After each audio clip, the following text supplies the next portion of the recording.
Okay, अच्छा Audible नहीं है, अच्छा अब ऑडिबल है सर, आपकी आवाज नहीं आ रही। हाँ अब आ रही है ना। ओके, तो ये बताओ सॉल्यूशन सिर्फ एक लोगों ने भेजा है, बाकी लोग सॉल्यूशन क्यों नहीं भेजे? सिर्फ तथागत ने भेजा है, सिर्फ इसको एग्जाम निकालना है, बाकियों को भी एग्जाम क्वालिफाई करना है। फिर बाद में तुम लोग कहते हो सर इतना मेहनत किए रैंक नहीं आया, कैसे आएगा भाई, तुमसे ज्यादा कोई और कर रहा है।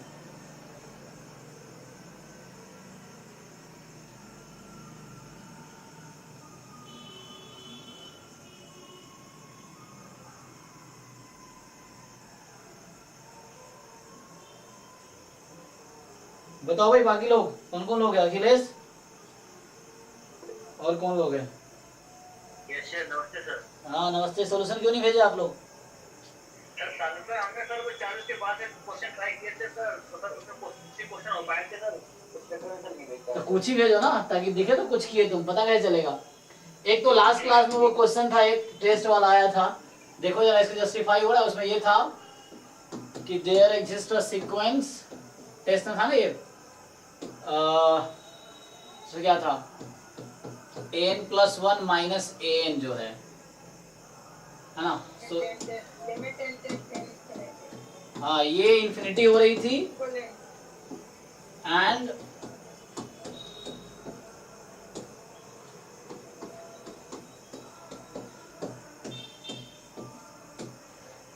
ये 0 हो रही थी, है ना। एक तो ये क्वेश्चन था टेस्ट में। तो ऐसा कोई एग्जांपल है क्या? तो कोई भी तुम ऐसा एग्जांपल ले सकते हो, वो ट्रू हो जाएगा ना। क्या था, n की पावर कोई 1 प्लस समथिंग ले लो, फॉर एग्जांपल n की पावर 3/2, या दूसरा सजेस्ट किया था, है ना, n की पावर 4/3। कंडीशन ये है कि 1 से ज्यादा होना चाहिए, है ना।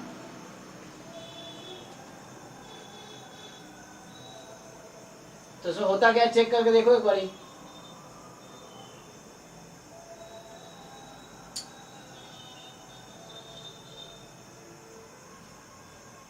ये होल्ड करेगा इसका, ठीक है ना, चेक कर सकते हो।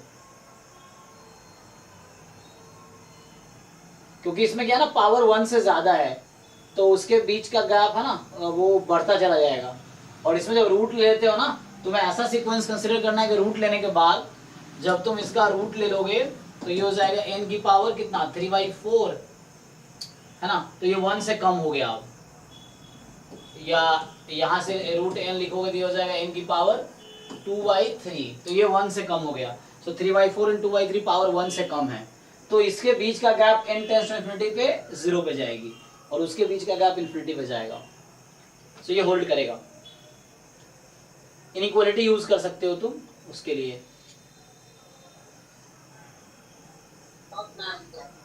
बैच 2 का नहीं है ना? हाँ हाँ, क्या मनीष? बैच 2 का, हाँ बैच 2 का सर नहीं है, ये सर नहीं था ना असाइनमेंट। हाँ ये बैच 1 का था एक्चुअली, तुम 2 वाले क्यों आ गए थे? हाँ 1 का था एक्चुअली, बैच 2 का तो बाद में होगा, अभी तो चल ही रहा है ना, पूरा खत्म थोड़ी हुआ है, कंप्लीट नहीं हुआ ना। सो बैच 1 वाले के लिए 2 असाइनमेंट था, एक तो सीक्वेंस सीरीज वाला और एक यूनिवेरिएट वाला। यूनिवेरिएट वाला हालांकि कुछ क्वेश्चन आउट ऑफ सिलेबस थे, लेकिन यूनिवेरिएट वाला भी तो उसको एक बार अच्छे से फिर करेंगे, जब पूरा स्टैंडर्ड डिस्ट्रीब्यूशन कंप्लीट कर लेंगे फिर दोबारा वो असाइनमेंट देखेंगे, है ना। तो जो बैच 1 वालों के लिए 2 असाइनमेंट करने थे, एक तो यूनिवेरिएट का और एक सीक्वेंस सीरीज, तो ये वाला सीक्वेंस सीरीज वाला, और एक ये वाला था यूनिवेरिएट वाला, जो हमने उस दिन डिस्कस भी किया था एक क्लास में। तो ये वाले असाइनमेंट थे, तो दोनों ट्राई करना था, दोनों के सॉल्यूशन भेजने थे, लेकिन सब सीरियस तो है नहीं, फिर एंड में कहेंगे कि अच्छा मार्क्स नहीं आ रहा, रैंक नहीं आ रहा है। कोई तुम अगर सबसे ज़्यादा मेहनत तुम कर रहे हो, सबसे अच्छा तुम्हारा रैंक आएंगे, कोई और तुमसे ज़्यादा मेहनत कर रहा है, कुछ तुमसे अच्छा कर रहा है, तो तुमसे अच्छा मार्क्स लाएगा। तो तुम मेहनत कम करना है, तुम्हें मार्क्स ज़्यादा चाहिए। अब एक एक क्वेश्चन तुम्हें सॉल्व करना है ना, तो ये हमने डिस्कस किया था, तो ये भी बैच 1 के लिए होमवर्क था, इसको भेजना था। और ये भी क्योंकि हमने कहा था ये पूरा थ्रोली डिस्कस नहीं किया था, इसीलिए हम एक बार डिस्कस कर लेते हैं, फिर आगे बढ़ेंगे। तो चलो बताओ, तो इसमें ट्राई किया तुम लोगों ने? इधर से स्टार्ट कर लेते हैं, एक बार डिस्कस कर लेते हैं। चलो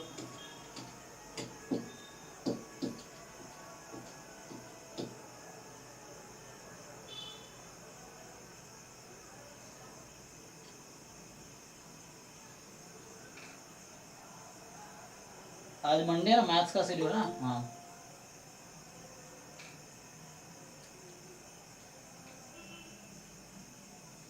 क्या है कि नहीं।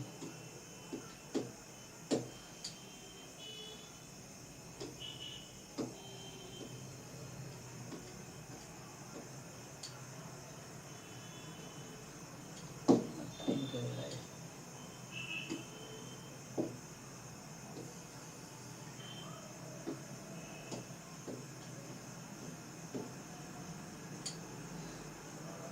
बताओ ट्राई किया होगा तुम लोगों ने। बताओ भाई तथागत, कौन सा क्वेश्चन में डाउट है? कोई डाउट है कि हो गया सारा? सर सारा तो नहीं, 130 किया हूँ अभी। अच्छा ठीक है, तो कोशिश करो जल्दी फिनिश कर लो, क्योंकि यही होता है ना, क्योंकि हम सोचते हैं कर लेंगे, उसमें एग्जाम आ जाता है, एग्जाम भी हो जाता है, तब तक बच्चों का होता नहीं, मैंने देखा है। क्योंकि उसे जो लगता है हमें, एक लगना होता है कि, और एक होना होता है। सो लगना आसान है कि हाँ हो जाएगा, कर लेंगे, इस तरह से है, लेकिन तुम्हें ऐसा लगता है, लेकिन होता नहीं है। फिर जो बच्चा कर लेता है फिर वही अच्छा करता है। तुम्हें लगता है तुमसे कमजोर था, तुमसे अच्छा कैसे कर लिया, क्योंकि तुम सोचते रह गए, वो कर अपना उसने अपना काम किया है। तो ये चीज़ है। तो कोई कमजोर बच्चा भी अच्छा रैंक ले आता है, कोई अच्छा बच्चा भी नहीं ला पाता। अच्छे बच्चों को लगता है आता ही है, क्या ही करे। लेकिन तुम जितनी बार सॉल्व करो आते हुए चीज का भी, अगर 1% भी तुम्हें उसमें डाउट है ना, तुम जब रिवीजन करोगे, रिपीटेडली कई बार सॉल्व करोगे, तो वो 1% भी डाउट खत्म हो जाएगा। ये चीजें हैं। लेकिन तुम्हें लगता है 90% चीजें आती हैं, तुम्हें लगता है सब आता है, लेकिन तुम्हें असलियत में कुछ परसेंट चीज जो नहीं आती, वही एग्जाम में तुम्हें दिक्कत देगी। तो इसीलिए रिवीजन करने, रिपीटेडली सॉल्व करने से क्या होता है, मतलब थोरोली पूरा एक बार सॉल्व कर लो, तुम्हें दिख जाएगा तुम्हें कहाँ कहाँ डाउट है। और ऐसा नहीं होगा तुम्हें डाउट नहीं होगा, मुझे भी कई जगह डाउट होगा और मैं सॉल्व करूंगा। कई ऐसा कोई परफेक्ट नहीं है ना, वो प्रोसेस में ही सीखोगे तुम, इस तरह से है। तो जब सॉल्व करोगे तुम्हें दिखेगा कि कहाँ डाउट है, फिर वो क्लियर किया जाएगा। सर एक कन्वर्जेंट और एक डाइवर्जेंट सीरीज का सम कन्वर्जेंट हो सकता है कभी? कैसे होगा? क्योंकि एक तो सम फाइनाइट है और एक का तो इनफाइनाइट है। तो लेकिन तुम्हें सोचना पड़ेगा कि वैसा कोई एग्जाम्पल बना सकते हैं जहाँ कैंसिल हो जाए ना। ऐसा हो सकता है ना कि जैसे कुछ कैंसिल हो जाए।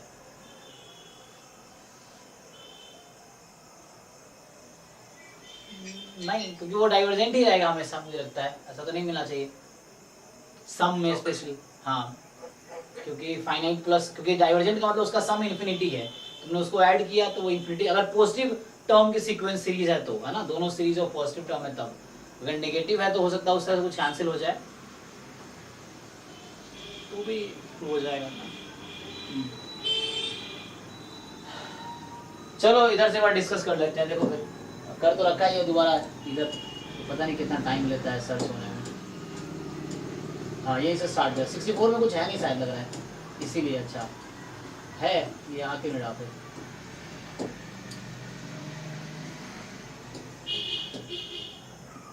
नहीं है 64 में कुछ होगा नहीं शायद, इसलिए। चलो 63 देखो, ये सब मैंने कर रखा है ना, देख लेते हैं एक बार क्या है कि नहीं।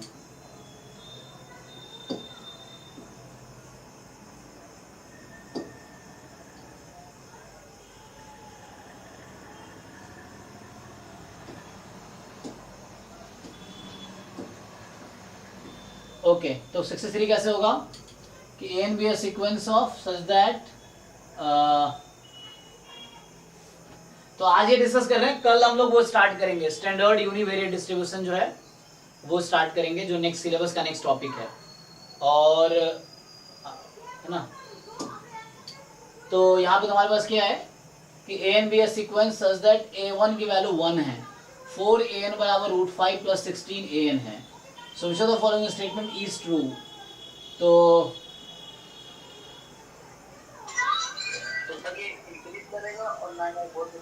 हो जाएगा ना। तो सिंपली तुम वैल्यूज रख के देख सकते हो,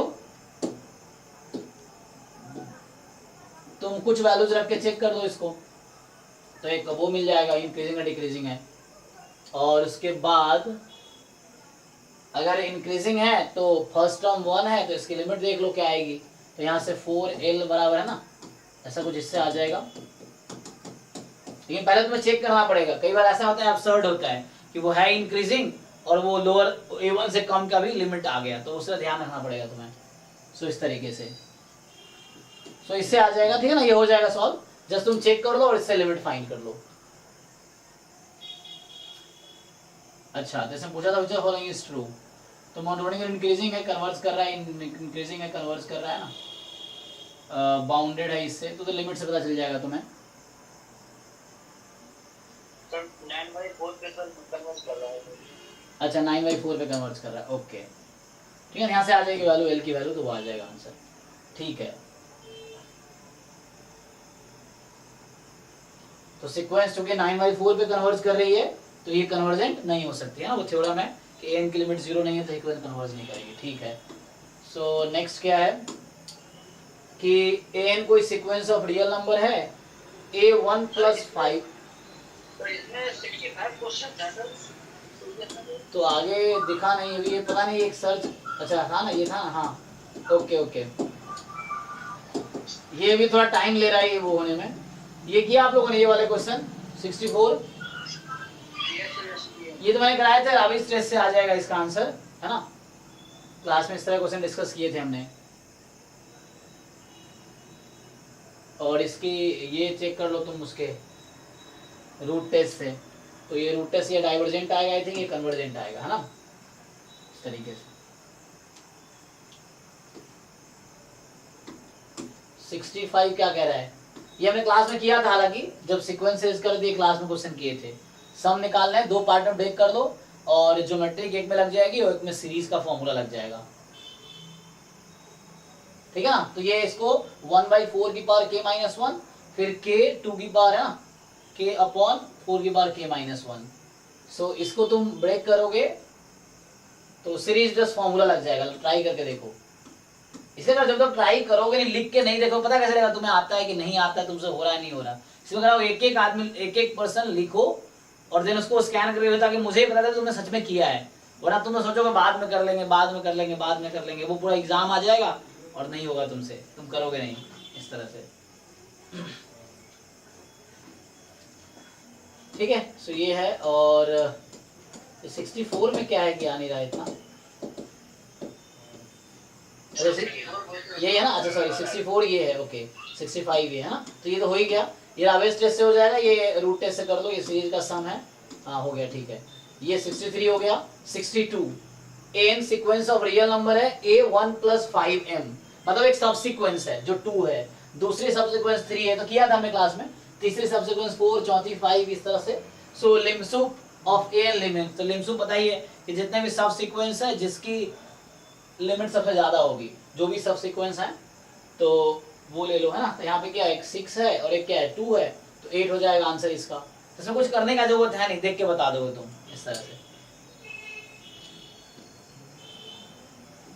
ठीक है। ये बाउंडेड सीक्वेंस है और इसके हर सब सीक्वेंस तुम्हें दे रखा है, तो जो लार्जेस्ट लिमिट वाली सब सीक्वेंस है वो लिम्सुप है, और स्मॉलेस्ट लिमिट वाली जो सब सीक्वेंस है वो लिमिनफ है।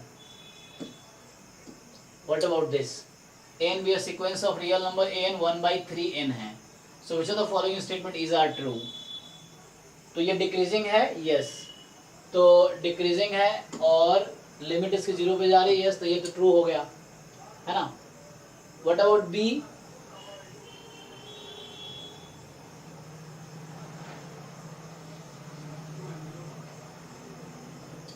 चेक कर लो इसके बारे में, क्या ये डिक्रीजिंग है, तो ये a1 + a2 + an डिक्रीजिंग होगा, ये इंक्रीजिंग होगा, ये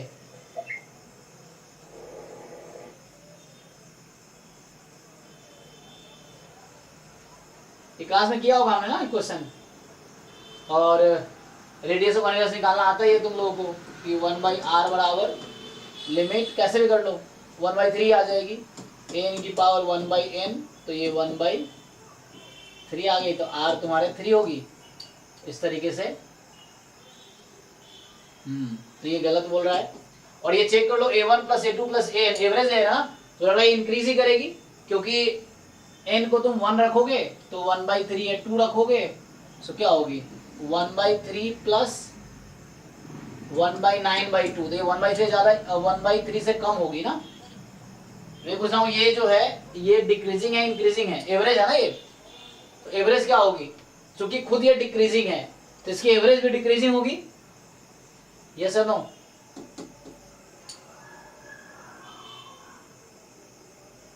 अरे हाँ ना बोलो भाई, चेक करके बताओ डिक्रीजिंग है इंक्रीजिंग है। मतलब अगर तुम्हारे पास बी एन है, बी एन तुम्हारे पास है समेशन ए एन अपॉन एन, ठीक है ना। तो B1 तो सिंपल तुम्हारा हो गया A1/1, तो ये तुम्हारे पास था 1/3।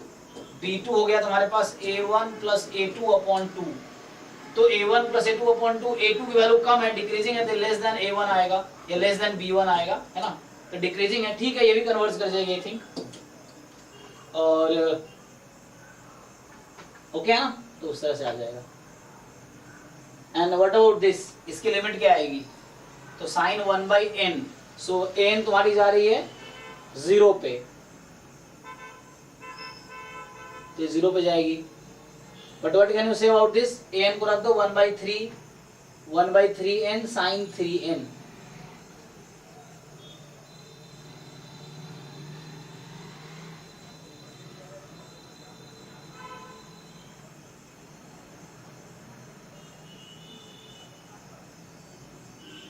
ज्योमेट्रिक है ना, तो ऐसे कोई टेस्ट लगा के देख लो, इजीली दिख जाएगा। वैसे मुझे लगा कन्वर्जेंट होना चाहिए, चेक कर लो कोई टेस्ट लगा के, ठीक है, उस तरीके से आ जाएगा।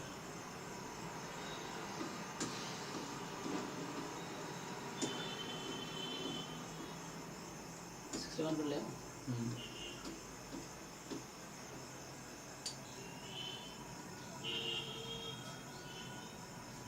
कन्वर्जेंट होगा ये डी वाला है ना, मतलब कोई भी लिमिट लगा के तुम चेक कर लो, चलो मतलब श्योर करने के लिए 1/3n और साइन 3n, तो कोई भी टेस्ट लगा लो, ऐसे कन्वर्जन है ना, ये बाउंडेड है और वो है, तो कोई भी टेस्ट लगा के देख लो, तुम्हारा बाउंडेड आ जाएगा, मतलब कन्वर्जेंट आ जाएगा, ठीक है। लेकिन सॉल्व करना जरूरी है, ताकि तुम्हें क्लैरिटी आए, सॉल्व करना जरूरी है।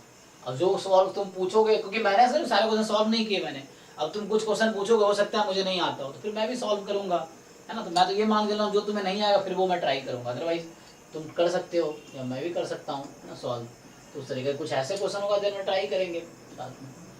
जो कॉन्सेप्ट लेकिन जब तक सॉल्व नहीं करो तुम्हें कैसे समझ आएगा, एग्जाम तुम्हें देना है, मुझे जब देना होता है तो मैं पढ़ता हूँ, तुम्हें देना है तुम्हें पढ़ना पड़ेगा, इस तरीके से मैं हेल्प करूंगा जहाँ तुम अटकोगे। वो तो क्वेश्चन बताओगे ना, ये नहीं हुआ तो 60 के 60 इसमें 60 क्वेश्चन 55 है, सारे क्वेश्चन सॉल्व करो, एक एक सॉल्व करो। अगर सारा सॉल्व हो गया मतलब तुम्हारी एकदम तैयारी अच्छी हो गई है।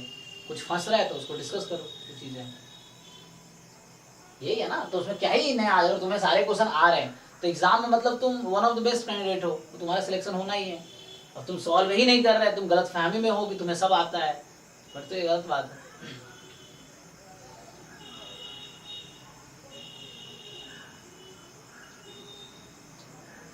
बताओ, इसको ट्राई करो, तो क्या होगा, इसको तो उससे कर सकते हो तुम,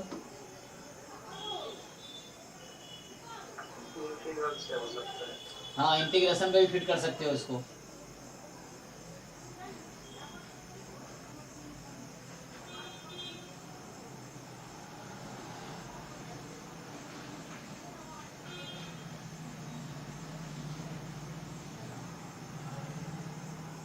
ये तो इंटीग्रल से हो जाएगा, फॉर्मूला पता है ना।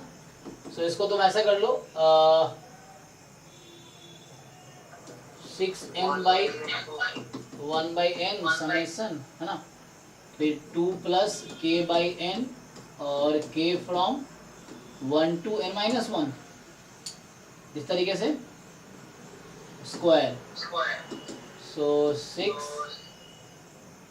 ठीक है ना, 6 हो गया, इसकी लिमिट तो 1 हो जाएगी, और ये जो है तो ये तो 1 हो जाएगी n/n+2, और ये इंटीग्रेशन हो जाएगा 2 + x का होल स्क्वायर dx, k/n को हमने x किया ना, तो ये 0 से 1 हो जाएगी, हो जाएगा ना सॉल्व, ये करके देख लो, आंसर आ जाना चाहिए। 6 तो 2 + x की पावर 3/3, 0 से 1, ठीक है। यहाँ से ये 2 हो गया और 1 रख दिया तुमने, तो 2 × 8 माइनस, ठीक है, 2 + x है ना, तो 2 × 8 माइनस 2 × 1 मिनट क्या कर रहा हूँ मैं, 3 की पावर 3 कितनी होती है 27, तो 2 × 7 2 × 8, तो इस तरह से आ जाएगा 38 आंसर आना चाहिए, ठीक है ना। सो 38 आ जाएगा। सो जिन लोगों ने सॉल्व नहीं किया, मैं फिर से बोल रहा हूँ, अगली क्लास तक एक एक क्वेश्चन सॉल्व कर लो, ठीक है, और उसको ग्रुप में भेजो ताकि मुझे दिखे किस किसने सॉल्व किया है। ये चीज़ है।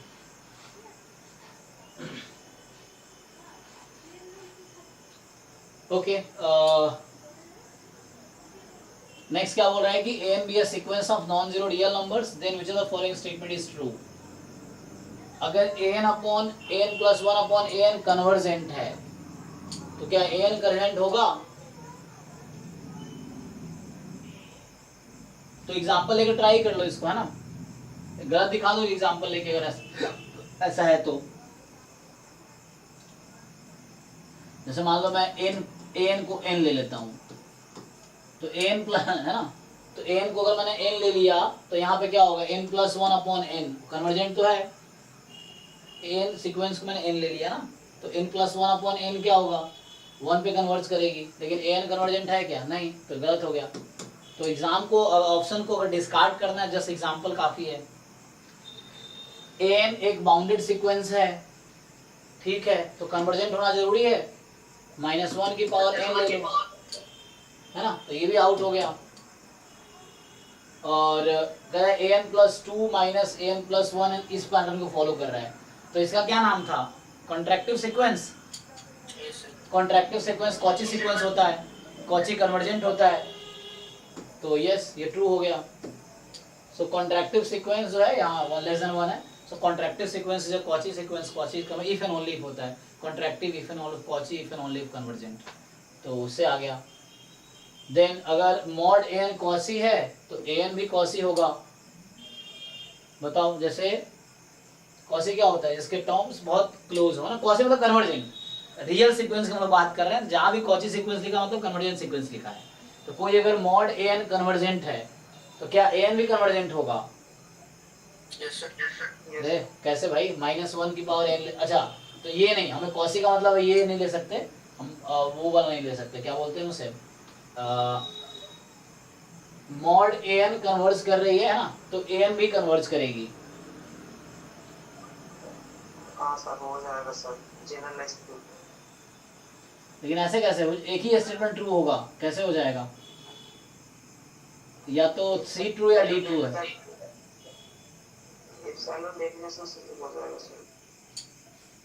अच्छा ओके, तो सी में क्या गलत है फिर? सी में क्या था, ए एन प्लस टू माइनस ए एन प्लस वन, तो ये more than one correct option नहीं है ना, शायद ये एक ही ऑप्शन करेक्ट होगा इसमें।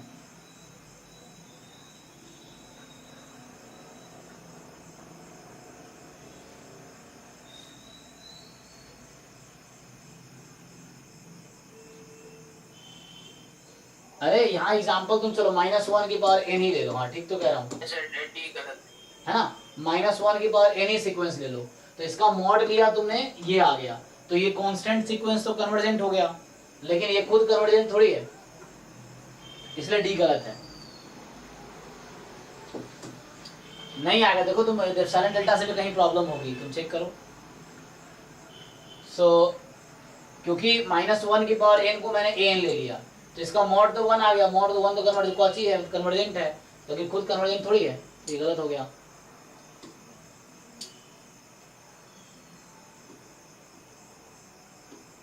फिफ्टी एट जो है, सो ये तो सिंपल लिमिट के क्वेश्चन है ना, तो यहां तुम क्या करोगे,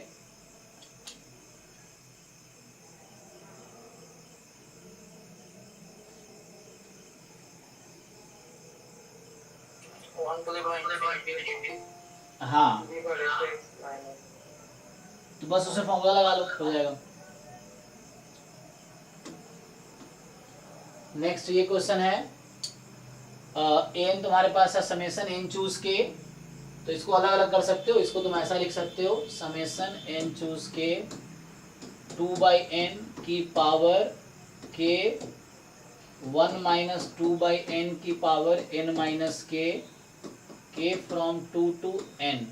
तो पूछ रहा है कि limit n tends to infinity 1 minus an, ठीक है। सो बताओ ये क्या है एक्चुअली, ये है probability x more than equal to 2 की, यस सर। तो बाइनोमियल में है ना, x is binomial n comma 2/n actually. So actually यहाँ पे प्रोबेबिलिटी मिक्स हो गया ना, वो देखा नहीं ध्यान से उसने। तो ये हो गया, अब ये 1 माइनस करोगे तो प्रोबेबिलिटी x लेस देन 2 आ जाएगी। ये तुम्हारा an अभी है और ये तुम्हारा 1 माइनस an है, प्रोबेबिलिटी x लेस देन 2, और limit n tends to infinity लगा लो। तो ये n टेंस टू इन्फिनिटी लगाओगे, तुम्हें पता है कि कोई भी डिस्ट्रीब्यूशन अगर तुम्हारे पास क्या हो जाता है, अप्रोक्सीमेशन लगा लोगे, नॉर्मल, हाँ नॉर्मल हो गया, तो उसमें क्या करोगे, ये स्टैंडर्ड नॉर्मल बनाए कुछ। हाँ, तो x माइनस इसका मीन यहाँ से ex आ जाएगा तुम्हारा 2, है ना। तो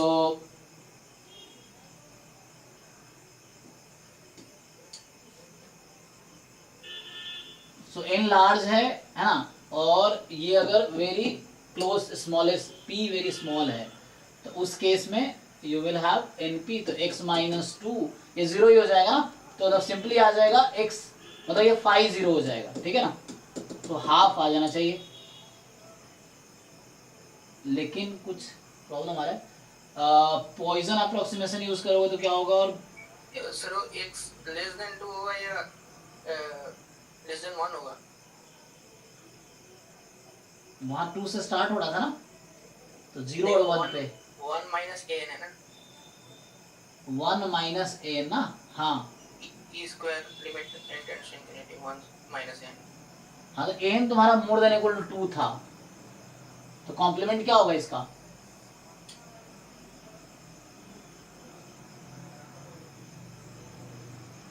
यहाँ इक्वलिटी लगा हुआ है ना, तो लेस देन 2 का मतलब क्या हुआ, लेस देन इक्वल टू 1, तो 0 1।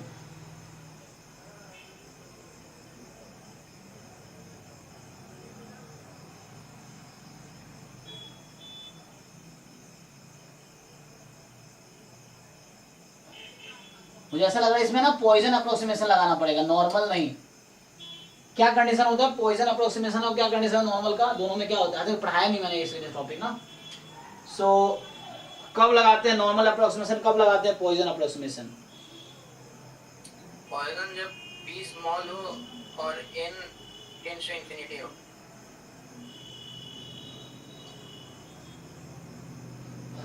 या पी एन वेरी लार्ज है और पी वेरी स्मॉल है ना, तो एनपी कोई कांस्टेंट होना चाहिए वहां पे लैम्डा, तो एनपी यहाँ पे लैम्डा हो रहा है 2, क्योंकि ये पॉइजन अप्रोक्सीमेशन लगाओगे तो ही स्क्वायर बनेगा। मुझे ऐसा लग रहा है पॉइजन यहाँ हो जाएगा x is equal to 0 plus x is equal to 1, देखिए क्या आएगा इस पे, e की पावर माइनस लैम्डा, लैम्डा के पावर 0/0 फैक्टोरियल, e की पावर माइनस लैम्डा, लैम्डा की पावर 1/1 फैक्टोरियल, लैम्डा तुम्हारा 2 है, सो ये हो गया e की पावर माइनस 2 कॉमन लो, तो ये हो गया 1 प्लस 2, तो ये आ गया तुम्हारा 3e की पावर माइनस 2,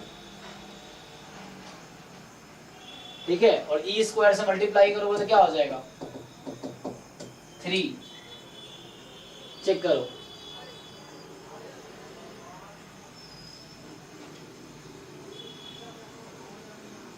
ये चलो टॉपिक बाद में आएगा, जैसे टेंशन नहीं लेना है, चूंकि क्वेश्चन दिख गया इसलिए मैंने सॉल्व कर दिया। तो ये सीक्वेंस सीरीज का क्वेश्चन दिख रहा है आपको, लेकिन इसमें प्रोबेबिलिटी इन्वॉल्व है, ठीक है ना।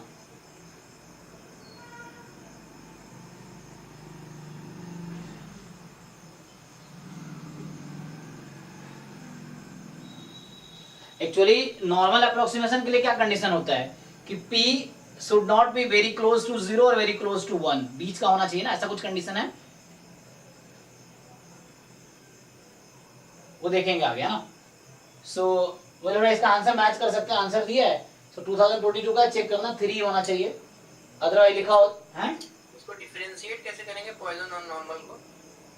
हाँ वही तो समझना, एक्चुअली क्या होता है कि how to apply Poisson, how to apply normal, इसमें क्या होता है कि n दोनों में लार्ज रहता है, ठीक है, वो p के हिसाब से डिसाइड होता है। सो नॉर्मल अप्रोक्सीमेशन में क्या होता है, जो p है actually that will be near by half, 1/2 के आसपास होगा, it will not be extreme values, so वो 0 या 1 के क्लोज नहीं होगा, it will be close to half उस केस में, और यहाँ पे क्या हो रहा है, n वेरी लार्ज है और तुम्हारा p क्या है, वेरी स्मॉल है ना, अराउंड 0 को अप्रोच करेगा वो, लेकिन np कोई कांस्टेंट है। सो पॉइसन अप्रोक्सीमेशन में क्या होता है कि your n is approaching to infinity and p is approaching to 0, मतलब अप्रोक्सीमेटली 0, जितना 0 क्लोज उतना अच्छा है। और वहां पे क्या होता है कि नॉर्मल अप्रोक्सीमेशन में plus infinity and p should not approach to 0 और 1, p इज नॉट क्या बोलते हैं उसे, extreme values, p should be near by half, तो वो हाफ के आसपास का होना चाहिए, बीच का, जनरली ऐसा रहेगा, मतलब 0 और 1 के बहुत क्लोज नहीं होगा उस केस में। एनीवे तो यहाँ पे आंसर 3 आएगा, उससे वैसे आया था, अगर उतना नॉर्मल अप्रोक्सीमेशन यूज कर लिए तो उससे तुम्हारा आंसर आ जाएगा यहाँ पे e की पावर 2/2 आता, हाफ आ जाता है actually.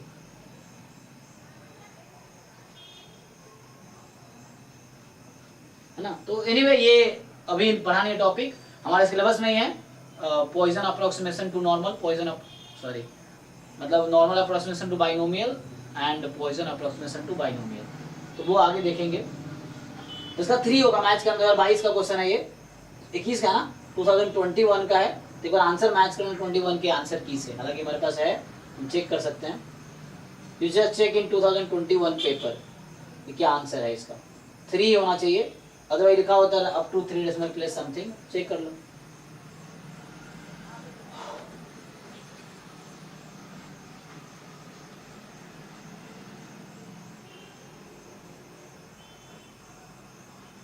So how will you solve this question now?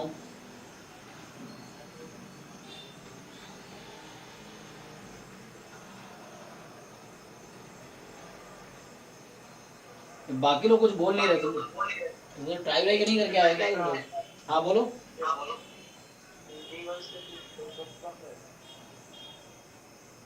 n square से 2n स्क्वायर तक है, तुम एक काम करो, इसमें वो लगा लो, क्या पूछ रहा है तुमसे ये, सैंडविच ब्रिज काम आएगा, देख लो। इस टाइप का क्वेश्चन तो आपने कराया ही था। हाँ n by n square plus k, उसमें भी आपने सैंडविच लगाया था। हाँ, इसमें हो जाएगा। तुम m पे एक बार ना वो लास्ट टाइम तुमने एक डाउट पूछे थे ना, उसमें more than equal to n जितने टर्म्स है वो टाइम्स कर लो, लेस देन दिस, और लिमिट ले लो, तो उससे आंसर आ जाएगा, वो सैंडविच से आ जाएगा। ये m पे रेस्ट्रिक्शन है तो उसके हिसाब से फिट कर लो। मैंने ऐसे क्वेश्चन अभी कुछ दिन पहले भी किए थे, तुम्हें जो डाउट पूछे थे। So a and b is sequence of real number जहाँ more than equal to 1 है, then which of the following condition imply divergence of a n? कौन बोलेगा कि divergence ही है? Sequence of real number है, सारी value more than equal to 1 है, so which of the following imply divergence, ठीक है ना? So बताओ इसका आंसर, ये भी हमने क्लास में डिस्कस किया हुआ है हालांकि, ठीक है ना? तो so रूट n कन्वर्ज करेगी तो एन भी कन्वर्ज करेगी, रूट एन अगर रूट एल पे कन्वर्ज करेगी तो एल पे कन्वर्ज करेगी एन, तो ये तो ऑप्शन करेक्ट नहीं है, है ना? हमने देखा था ये शायद करेक्ट आया था, सी आया था ना, तो C was the option, C apply करेगा, डाइवर्जेंट है। यहाँ पे क्या हो रहा है, हर बार हाफ हाफ हाफ का वो हो रहा है ना,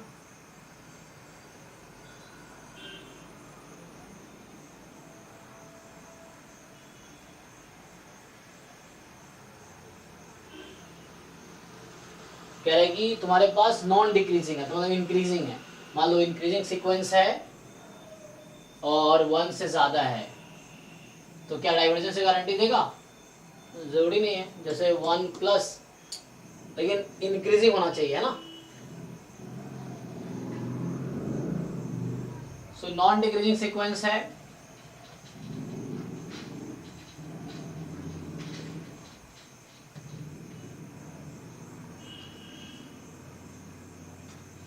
बताओ, ये क्लास में डिस्कस किया हुआ क्वेश्चन है, नहीं सब नया नहीं है, क्लास में डिस्कस, जब सीक्वेंस सीरीज हम कर रहे थे थ्योरी, तो हमने डिस्कस किया था ये सब।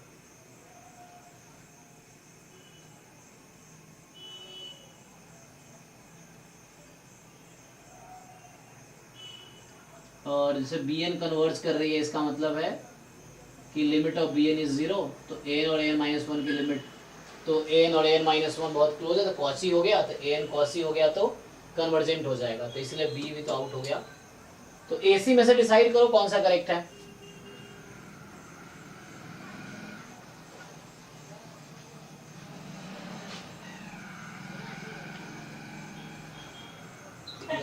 है वो इनकरेक्ट है। ए जो है वो इनकरेक्ट है। अच्छा ए ही इनकरेक्ट है, ओके मतलब तो एग्जांपल बताइए इसका कि ये इम्प्लाई करेगा मतलब ये भी आउट हो जाएगा, ये कोई बताइए जो कन्वर्जेंट हो जाए, कोई एग्जांपल। सर an को ले लिया अगर हम 1 + 1 by n। तो 1 + 1 by n इंक्रीजिंग है या डिक्रीजिंग है? आपको देखना है नॉन इंक्रीजिंग मतलब डिक्रीजिंग।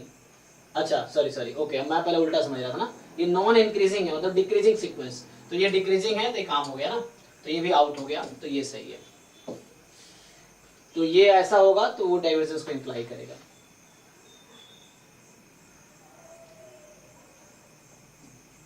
ये सब डिस्कस किया हुआ क्वेश्चन, ऐसा नहीं है कि बस दोबारा डिस्कस कर रहा हूँ, ताकि सीक्वेंस सीरीज का एक बार पूरा असाइनमेंट डिस्कस हो गया।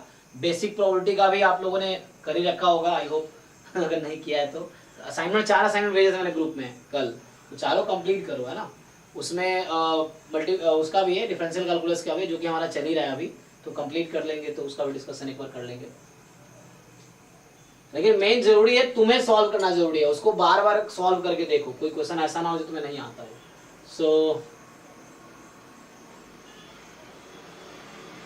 ठीक है, A15 है तुम्हारा डिफाइन कर रखा है रिकर्सिव तरीके से, तो तुमसे पूछ रहा है कि कौन सा स्टेटमेंट ट्रू है, तो पहले चेक कर दो है ना, इंक्रीजिंग है कि डिक्रीजिंग है, उसके हिसाब से लिमिट दिखाई कर लो, हो जाएगा ये। सो यू जस्ट उससे सॉल्व कर लो, L बराबर उससे ही आ जाएगा, ठीक है ना, तो आ जाएगा ये आंसर, इजी है ये। यहाँ पे S तुम्हारे पास दे रखा है, सो यहाँ तो तुम वो लगा लो लेबनिज टेस्ट है ना, देखो डिक्रीजिंग है क्या, डिक्रीजिंग ही होगा तो ये कन्वर्जेंट हो जाएगा S। अच्छा S माइनस इससे पूछ रहा है, S माइनस T और ये ओके, हाँ तो सम ऑफ सीरीज निकालने ना, ओके तो कोई आइडेंटिटी यूज हो जाएगा, जैसे यहाँ पे ना x की पावर k बाई k, इस तरह की सीरीज यूज हो जाएगी। यहाँ -1 की पावर k -1 है, कोई दिक्कत नहीं, x की जगह यहाँ पे 1/4 है, तो summation k from 1 to infinity, देख लो कोई सीरीज लॉग वाली सीरीज यूज हो जाएगी क्या, तो लॉग वाली सीरीज यूज कर लो। यहाँ भी वही सीरीज यूज हो जाएगी, बस यहाँ वो नहीं है ना, तो यहाँ x की पावर k बाई k है, सो log 1 + x का एक्सपेंशन देख लो, उससे हो जाएगा।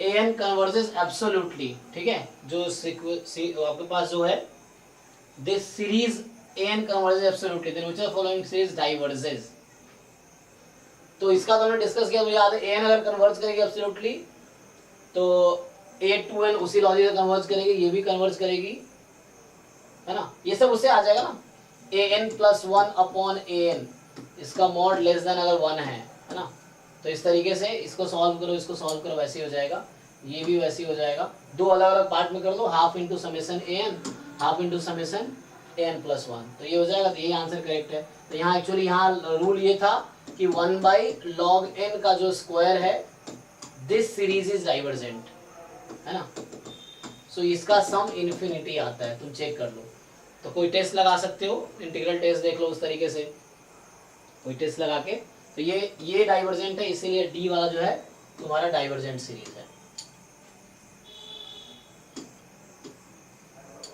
यहाँ पे फिर से ये एक्चुअली प्रोबेबिलिटी वाला हो गया, हालांकि है ना, ये क्या है, limit n tends to infinity summation k from 0 to n, तो 2n चूज के, हाफ की पावर k और हाफ की पावर 2n - k, ऐसा लिख सकते हो, तो ये तुम्हारे पास आ गया limit n tends to infinity probability x = यहाँ आ जाएगा x है ना, लेस देन प्रोबेबिलिटी जो है मोर देन इक्वल टू 0 और less than equal to n, और x का डिस्ट्रीब्यूशन क्या होगा, बाइनोमियल 2n, 1/2। अब देखो यहाँ पे, सो ये है तुम्हारे पास, अब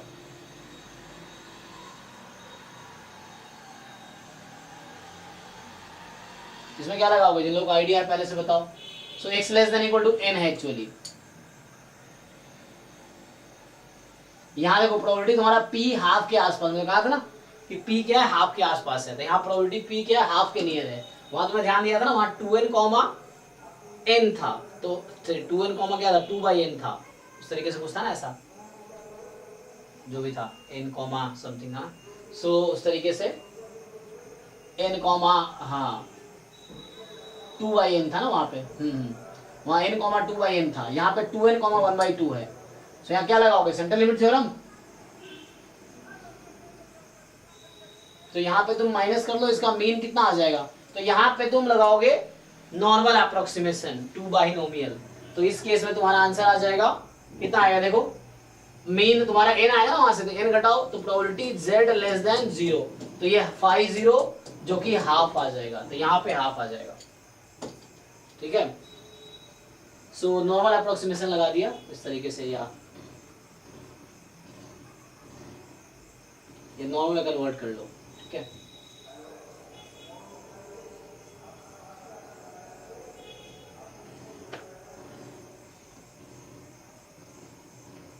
ये भी क्या, इसमें लॉग लगा लो, इजीली हो जाएगा, इंटीग्रल में कन्वर्ट हो जाएगा, लॉग लगा के इंटीग्रल में कन्वर्ट हो जाएगा। ये मैंने क्लास में सॉल्व किए ही थे, तुम कॉमन एक आंसर करके कर दो कुछ।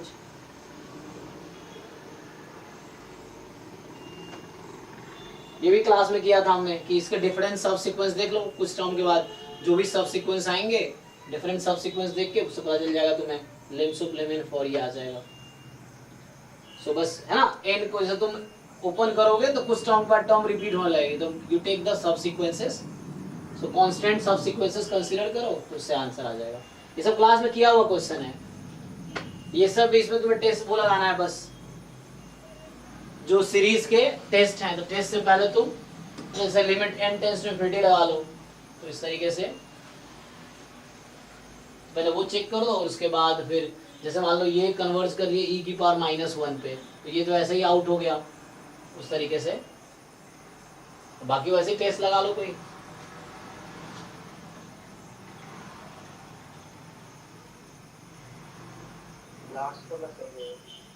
अच्छा, ये हमने क्लास में डिस्कस कर रखा है एक्चुअली, फिर भी तुम अगर करके देख लेना। ये तुम्हारे पास है, हाँ ये हम एक बार कर रहे थे, हाँ, काफी टाइम लगाया था इस क्वेश्चन में मैंने। तो हमारे पास डायरेक्टली फॉर्मूला ही है कि जो लिमिट ऑफ एन का, जो लास्ट क्लास में बताया था मैंने कि कहाँ से स्टार्ट है, a1 से ना, तो a1 + 2a2/3।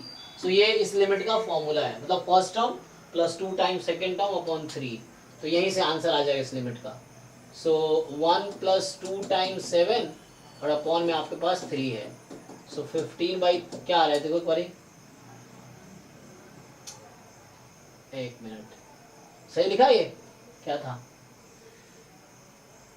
5 आ जाएगा, तो यहाँ से 5 इसका आंसर आ जाएगा। तो ये फॉर्मूला है, जब भी आपका जो नेक्स्ट टर्म हो is the average of the previous 2 terms, तो उस केस में लिमिट ये आएगी a1 + 2a2/3।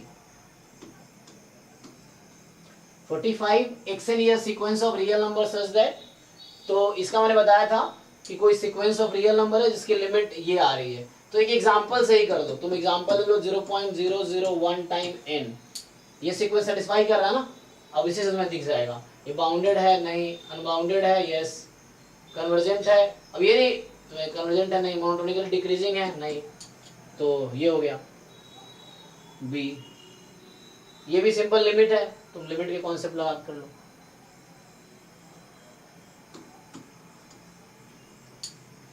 इसमें वैसे ही है, ऊपर से √n कॉमन लो, एक √n कट जाएगा तो इंटीग्रल में कन्वर्ट हो जाएगा, √1 + x का इंटीग्रेशन आ जाएगा।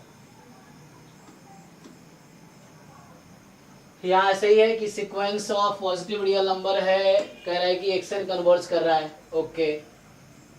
सो ये अच्छा, इसमें हमने टाइम लिया था लास्ट टाइम, तो इससे एग्जांपल ढूंढा था कि ये ऑप्शन, ये जरूरी नहीं, यहाँ एक्चुअली ये कब ट्रू होता है, लिखाया था ना स्टेटमेंट थ्योरम, ये कब ट्रू होता, इस पे टाइम लिया था मैंने लास्ट टाइम, हम गलत किए थे पहले, फिर एक एग्जांपल मिल गया था ऐसा। सो ये स्टेटमेंट ट्रू तब होता जब मुझे बोलता है ये मोनोटोनिक सीक्वेंस है, xn मोनोटोनिक नहीं, अगर मोनोटोनिक बोला होता तो ये स्टेटमेंट ट्रू होता, अदरवाइज का काउंटर एग्जांपल है जो कि मैंने क्लास में लिखाए थे। सो ये जरूरी नहीं ट्रू होगा, इसका एक काउंटर एग्जांपल है कि अगर सीरीज xn कन्वर्जेस है so this may not be 0, हाँ ये 0 होगा अगर मुझे बता रखा हो कि xn is a monotonic sequence, तब जरूरी हो जाएगा ये, बाकी वैसे देख लो।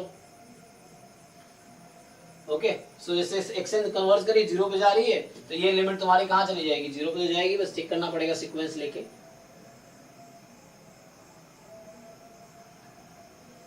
ठीक है ना, इस तरह क्वेश्चन क्लास में हमने किए हैं। तो एक बार जो लेक्चर्स वाले वीडियोस है वहां देखो, जब हम प्रीवियस ईयर पेपर डिस्कस कर रहे थे तो उसमें ये सब करा रखा है। और फिर भी क्वेरी है तो बताओ, मैं डिस्कस करूंगा, लेकिन उससे पहले जरूरी है कि तुम सॉल्व करो और फिर मुझे बताओ कि सर ये क्वेश्चन मुझे डाउट है, ताकि वो प्रॉपर्ली एक एक ऑप्शन डिटेल में डिस्कस कर सकता हूँ, मैं लिख के बता दूंगा ये है। और तुम सॉल्व करके पहले आओ, क्योंकि बहुत कम लोग हैं जो सॉल्व किया है इन लोगों ने। अच्छा, ये क्वेश्चन की बात हो रही थी ना, इसको बताओ सॉल्व किया किसी ने, हुआ कि नहीं?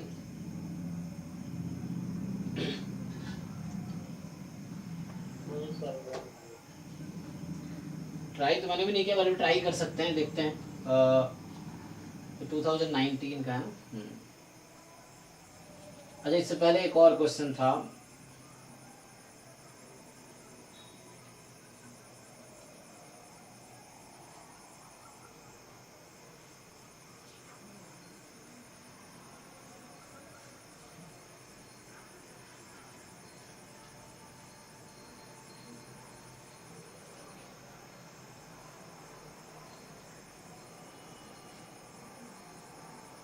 बताओ भाई, how can we solve this question?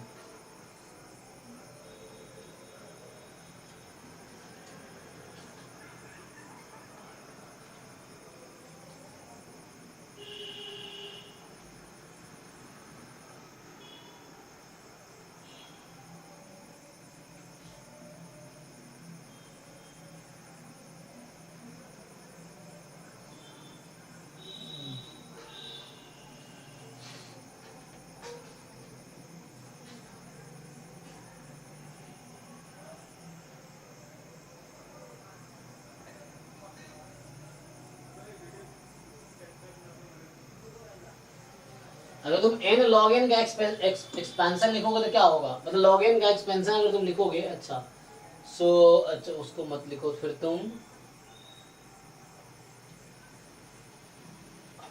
अगर तुमने यहाँ से कॉमन ले लिया मान लो n, तो क्या होगा? ट्राई करके देखते हैं, नहीं तो क्योंकि मैंने भी सॉल्व किया नहीं है ये, सो अभी करते हैं, हुआ ठीक है तो नेक्स्ट क्लास में करा दूंगा, ठीक है?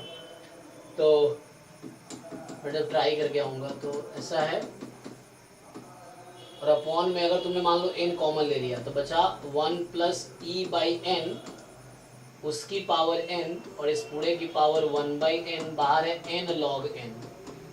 तो n log n को तुम लिख सकते हो log n की पावर n। ओके सर वो n था या पाई था? अच्छा, यहाँ गलत कर दिया ना, मुझे भी लग रहा कुछ गलती है। ये लोग कैसे टाइप किए यहाँ? हाँ शायद मुझे लगा पाई, क्योंकि पाई इसमें कैसे आएगा अदरवाइज।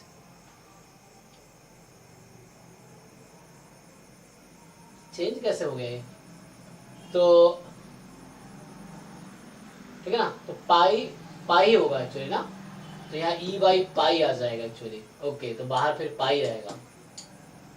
e बाई पाई कहाँ पर कन्वर्ट करेगी? e बाई पाई की लिमिट मतलब e by pi more than 1 है लेस देन 1 है? लेस देन 1 है, तो ये 0 पे चली गई तो ये 1 की पावर इन्फिनिटी का फॉर्म हो गया, तो इसकी लिमिट क्या आएगी? तो याद आएगा ना, 1 की पावर इन्फिनिटी फॉर्म, इसकी लिमिट एग्जिस्ट कर जाएगी, तो याद आएगा e की पावर तुम्हारा 1 by n time e by pi की पावर n, इस तरीके से कुछ। सर 1 के पावर 0 हो रहा है वो। अच्छा 0 हो रहा है, ओ एक मिनट, तो मैं अच्छा तो 1 की पावर 0 कितना? ओके, अच्छा मैं इसको n समझ लिया तो गलत है मतलब। सो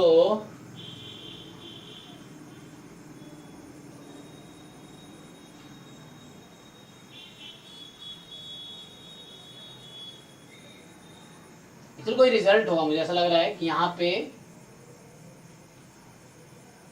आंसर ए या सी में से होना चाहिए, जैसा मुझे लग रहा है कि ए या सी में से ही कोई होगा, क्योंकि एक पाई बाहर है ना यहाँ पे, और ये तो 1 की पावर 0, तो 1 की पावर 0 क्या, तो 1 ही हो जाएगी ये तो। और इसका कोई रिजल्ट होगा दिस अपॉन लॉग एन, इसका रिजल्ट क्या आएगा 1 plus 2 plus 1 by n upon log n. तुम लॉग एन का एक्सपेंशन खोलोगे, सर ऊपर वाला तो HP बन रहा है। हाँ HP है, यस।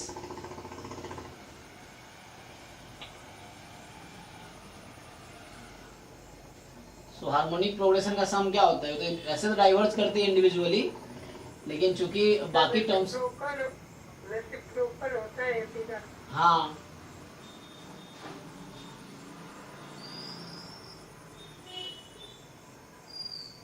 एक्चुअली क्या है, अभी इन्फिनिटी अपॉन इन्फिनिटी का फॉर्म है। देखो ये इन्फिनिटी है और ये इन्फिनिटी है, इसका तो 1 आ गया, चलो इसको तुमने पाई कॉमन ले लिया तो 1 हो गया, ओके समझो।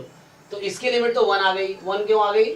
क्योंकि e upon pi less than 1 है, पावर इन्फिनिटी, तो ये तुम्हारी 0 हो जाएगी, और 1 बाई इन्फिनिटी 0 हो गई, तो 1 की पावर 0 कितनी, सो 1 ही रहेगी। तो ये तो 1 हो गई तुम्हारी। तब तुम्हारे पास जो क्वेश्चन रिड्यूस हो गया आया वो ये है 1 + 1/2 अप टू 1/n, और अपॉन में है पाई log n। अब तुम्हें इसको सॉल्व करना मेन है। How will you solve this? Sir ऊपर वाले को अगर समेशन ऑफ 1/r ले लिए तो फिर इंटीग्रल वाले डिफरेंशिएशन से ये। अच्छा, तो r फ्रॉम कितना 1 to n हो गया, और यहाँ log n है। तो अभी इन्फिनिटी अपॉन इन्फिनिटी का फॉर्म है एक्चुअली, ठीक है ना, 1/पाई बाहर है। सो अभी जो फॉर्म है इन्फिनिटी अपॉन इन्फिनिटी का है। चलो n के रेस्पेक्ट में डिफरेंशिएट करो, क्या आएगा? इसको इंटीग्रल में कन्वर्ट करके न्यूमरेटर को 1 to n 1/x करके तो हो जाएगा। ओके तो क्या आएगा बताइए? log x कट जाएगा, ऐसा कहना चाह रहे हैं आप? log n log x आ जाएगा। तो ये कट के मतलब क्या आ जाएगा? log क्या है? तो सिंपल 1/r का इंटीग्रेशन क्या होगा? log r। ओके हाँ log r बेस e, यही कहना चाह रहा हूँ ना। तो log n माइनस, तो ये कैंसिल हो 1/पाई आ जाएगा इसका मतलब। अच्छा आंसर की में क्या दिया एक बार चेक करते हैं। तो 1/पाई होना चाहिए फिर। तुम्हें आंसर याद है? ओके ठीक है, तो एक तो ये कंक्लूजन आ गया। तो इसकी लिमिट पाई कॉमन लेने के बाद 1 पे चली गई है। log n इन्फिनिटी है, इन्फिनिटी अपॉन इन्फिनिटी का फॉर्म है। तो तुम इंटीग्रल टेस्ट लगा लो यहाँ पे, जगह इंटीग्रल में कन्वर्ट कर लो इसको। तो उस केस में log इंटीग्रल आके log n के साथ कैंसिल कर दे। रिजल्ट हमें लग रहा है ये result, this will converge to 1 when n tends to infinity. तो ये रिजल्ट है, अब इसको प्रूव करना अलग है, वो है। तो यहाँ से आ जाएगा, ओके ठीक है। कंक्लूजन तो एक तो आया, और तो ये तो सिंपल है, फैक्टराइज करके पार्शियल फ्रैक्शन करके आ जाएगा। और ये सब तो कल डिस्कस किया ही था हमने, तो बाकी डिस्कस कर ही चुके। तो मैं चाहूंगा एक बार तुम लोग पहले इस पूरे को सॉल्व करो। अभी ये नहीं कंप्लीट हो गया, ये 1 से लेके 65 तक एक एक क्वेश्चन साफ साफ एक नोटबुक में सॉल्व करो। एक TYQ वाला अलग से नोटबुक बना लो, क्योंकि डिफरेंट एग्जाम्स के पेपर करने हैं। एग्जाम वाला हो गया, फिर गेट का भी अभी तुम्हें भेजूंगा, ISI का हो गया, ISS का हो गया, ये सब का सेपरेट करके। मेरे पास बहुत सारे लोग हैं जो ये कर रहे हैं, तुमको बोल दूंगा तो वो असाइनमेंट पोस्ट कर देंगे। बट आप अगर सारे PYQ भी आपने कर दिए तो आपके कॉन्सेप्ट बहुत अच्छे हो जाएंगे। बशर्ते कोई भी क्वेश्चन छोड़ो मत। तुम 1-2 क्वेश्चन अगर स्किप कर गए और हो सकता है उसी कॉन्सेप्ट पर तुम्हारे एग्जाम में क्वेश्चन आ गया, फिर बाद में पछताओगे। तो एक भी क्वेश्चन छोड़ो मत, एक भी क्वेश्चन, एक भी कॉन्सेप्ट मत छोड़ो। कोई अगर आ रहा है तुम्हारे रास्ते में तो उसको लिख लो, डाउट आ रहा है तो एक भी कॉन्सेप्ट मत छोड़ो, क्योंकि सीखना है ना। तो तुम पूछो, फिर मुझे नहीं आता मैं भी सीखूंगा। ऐसा थोड़ी है कि दुनिया में हजारों लोग सीखने के लिए है, तो तुम्हें मुझसे सीखना है, मैं कहीं और सीखूंगा, लेकिन बताना तो है ही मुझे। लेकिन मेरा कहने का मतलब ये है कि तुम एक एक क्वेश्चन पहले सॉल्व करो। जो भी क्वेश्चन फंस रहा है मुझे बताओ, है ना। फिर मेरी जिम्मेदारी है, मुझे उसको बताना है तुम्हें, चाहे मैं सीख के बताऊं, कैसे बताऊं ना, वो मेरी है। लेकिन तुम जब तक बताओगे नहीं डाउट, तो मुझे कैसे पता चलेगा तुम्हें क्या आता है क्या नहीं आता है, कहाँ प्रॉब्लम है। तो इसमें अभी है ना, बाकी रह गया यूनिवेरिएट वाला। तो इसमें भी कुछ क्वेश्चंस, ठीक है ना। एक तो बेसिक प्रोबेबिलिटी का भी पोस्ट किया हुआ है, तो ये नहीं तुम लोग बैच 1 में तो नहीं करोगे, एक बार वो फिर से कर दो, कोई दिक्कत नहीं है। बेसिक प्रोबेबिलिटी में 50-60 क्वेश्चन उसमें भी है। एक एक क्वेश्चन तुम ढंग से अगर 5 घंटे बैठे ना, सब सॉल्व हो जाएगा।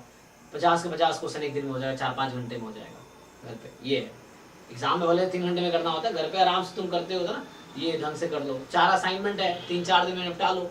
और जितनी बार करो उतना फायदा ही है, उसमें नुकसान नहीं होना तुम्हारा कुछ भी, कि वो कॉन्सेप्ट रिपीट होगा तो ज़्यादा दिन तक तुम्हें ध्यान में रहेगा और तुम्हारे है ना अंडरस्टैंडिंग उस तरह डेवलप हो जाएगी। सॉल्व करना बहुत ज़रूरी है, एक एक क्वेश्चन।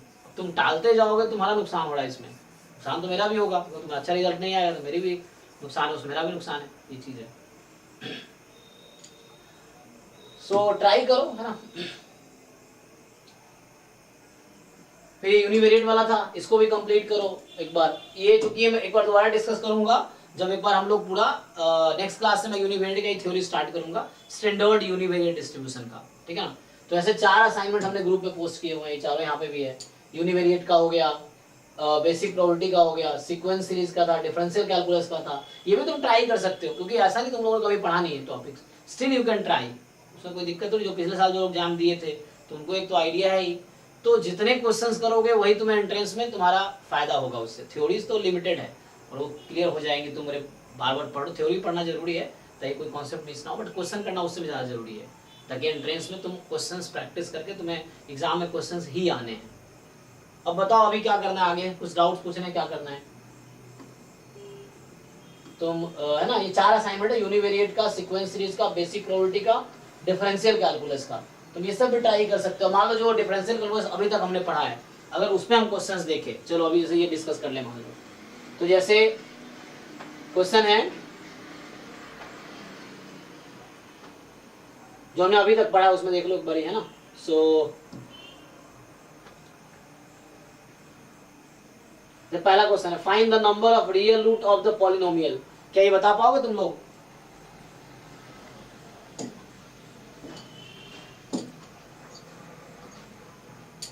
तो इसका नेचर तुम्हें दिख रहा है, हाँ।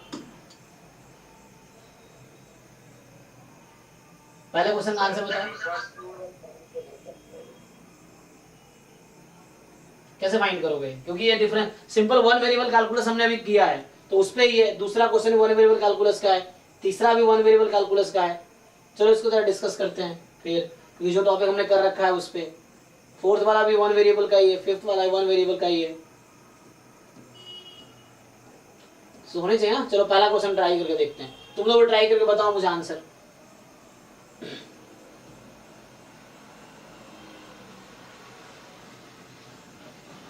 तो ये चारों असाइनमेंट फिनिश करो जो बैच 1 वाले लोग हैं, और फिर उसका सॉल्यूशन ग्रुप में पोस्ट करो।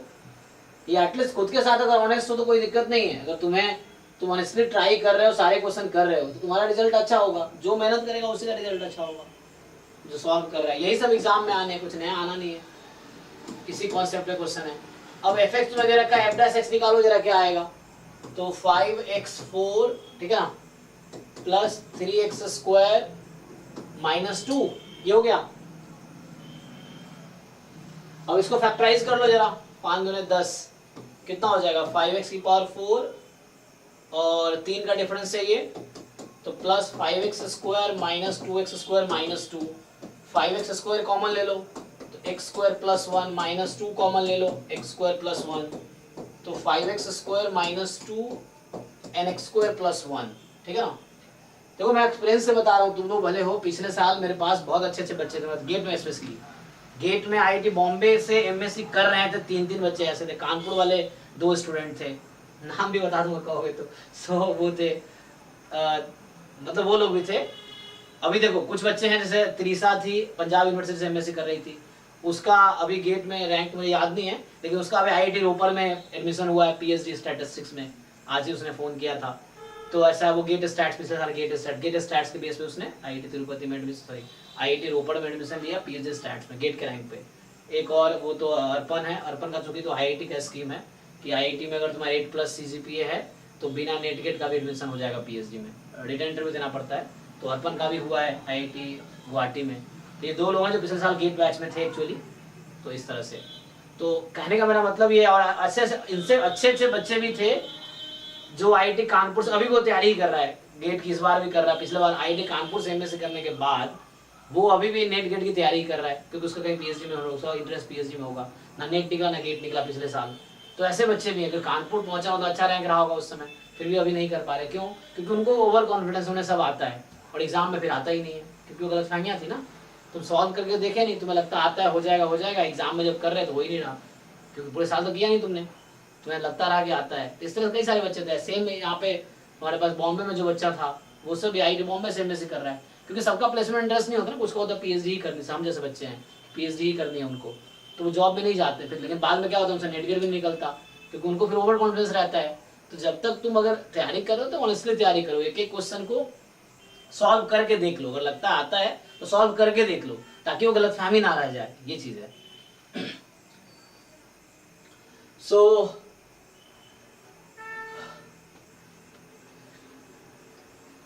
यहां से देखो सॉल्व करके क्या हो गया, यहाँ पे f डैश x तुम्हारे पास आ गया।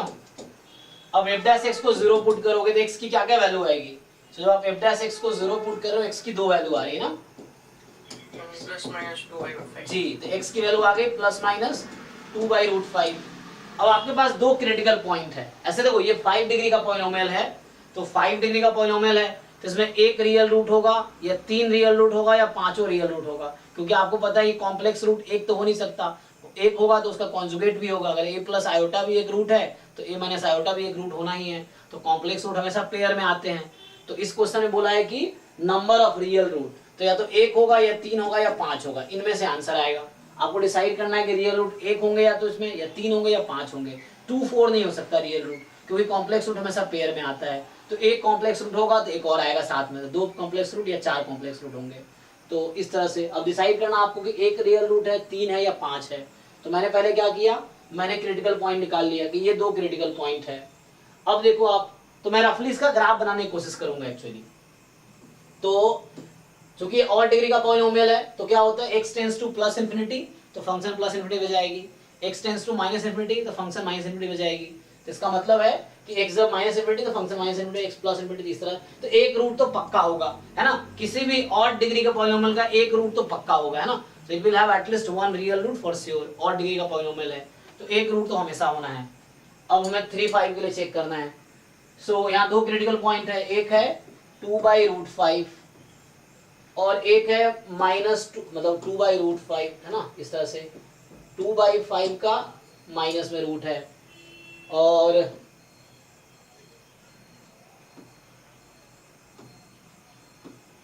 इस तरीके से अब आपको देखना है, चलो वैल्यू निकाल लो, फंक्शन की वैल्यू अगर हम फाइंड कर ले तो मुझे एक्चुअली देखो हमें पता है कि एक बार रूट होगा तो इसका अब क्या है कि कुछ इस तरह से होगा। अब मुझे देखना पड़ेगा वैल्यू क्या है, तो तुम क्या करो, जो फंक्शन है आपकी उस फंक्शन की वैल्यू एक बार फाइंड करो 2/√5 पे, इस पे, और फंक्शन वैल्यू फाइंड करो -2/√5 पे। देखो ये क्वेश्चन थोड़ा टाइम भी लगेगा, कोई दिक्कत नहीं है, क्योंकि ये सब्जेक्टिव क्वेश्चन तब आते थे तो काफी ज्यादा मार्क्स के भी थे। अभी जो आएंगे उस तरह से होंगे, अभी में समझना है क्या करना है। तो तुम इन दोनों की वैल्यू, क्रिटिकल पॉइंट में फंक्शन की वैल्यू निकाल लो, अभी तुम्हें दिख जाएगा कि क्या हो रहा है एक्चुअली। बताओ, इसी से आंसर क्लियर हो जाएगा। f डैश x, अगर मैं डबल डैश भी निकाल के एक बार ट्राई करूं तो डबल डैश निकालूंगा यहाँ से तो आ जाएगा 20x³ plus 10x, 20x³ plus 10x minus 4x, ठीक ना।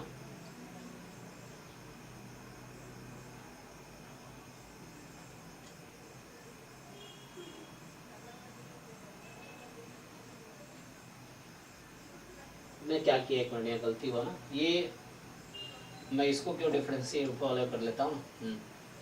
सुनो वैल्यू निकालो पहले, उन दोनों वैल्यू निकाल के बताओ मुझे। फंक्शन में वो जो फंक्शन दे रखी है ना उसमें ये वैल्यू रखो, बताओ क्या आंसर आएगी रफली।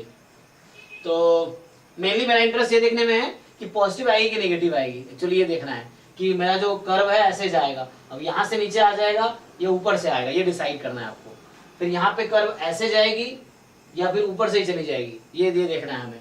पता कैसे चलेगा, 0 पे तो 1 पे आ ही रहा है, ऊपर से ही जाएगी ना। अच्छा एक मिनट रुक जाओ, तो हमने जो 0 रख दिया, मान लो चलो तो मैं 0 पे चेक कर लिया, तो 0 पे वैल्यू कितनी है,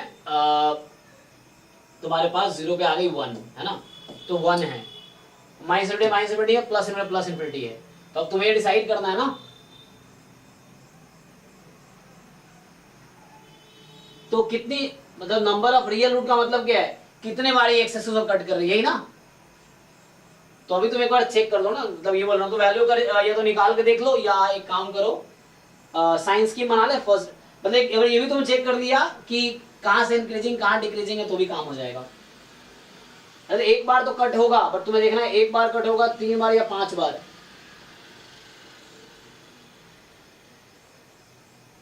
ऊपर तो जाएगी वो तो ठीक है, तुमने यहाँ कहा, अब यहाँ से जाएगी, ऐसे जाएगी या फिर ऐसे जाएगी, कैसे पता चलेगा तुम्हें अब। चलो नेगेटिव होगा या पॉजिटिव हो हाँ, तो वही पर निकाल के देखो वैल्यू दिख जाएगी, क्योंकि यहाँ के बाद यहाँ तो ठीक है 1 पे गई थी, एक बार कट तो किया ही, अब ये ऊपर से चली जाएगी, इस तरह से तुम्हें देखना पड़ेगा। तो वैल्यूज निकाल के देखो एक बार, you find the value of function at this 2 points, जो क्रिटिकल पॉइंट आए हैं। और यहाँ मैं डबल डेरिवेटिव करके देखता हूँ।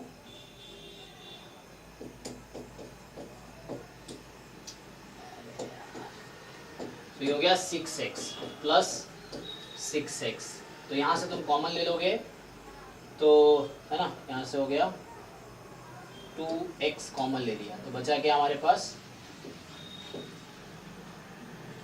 10x square plus 3।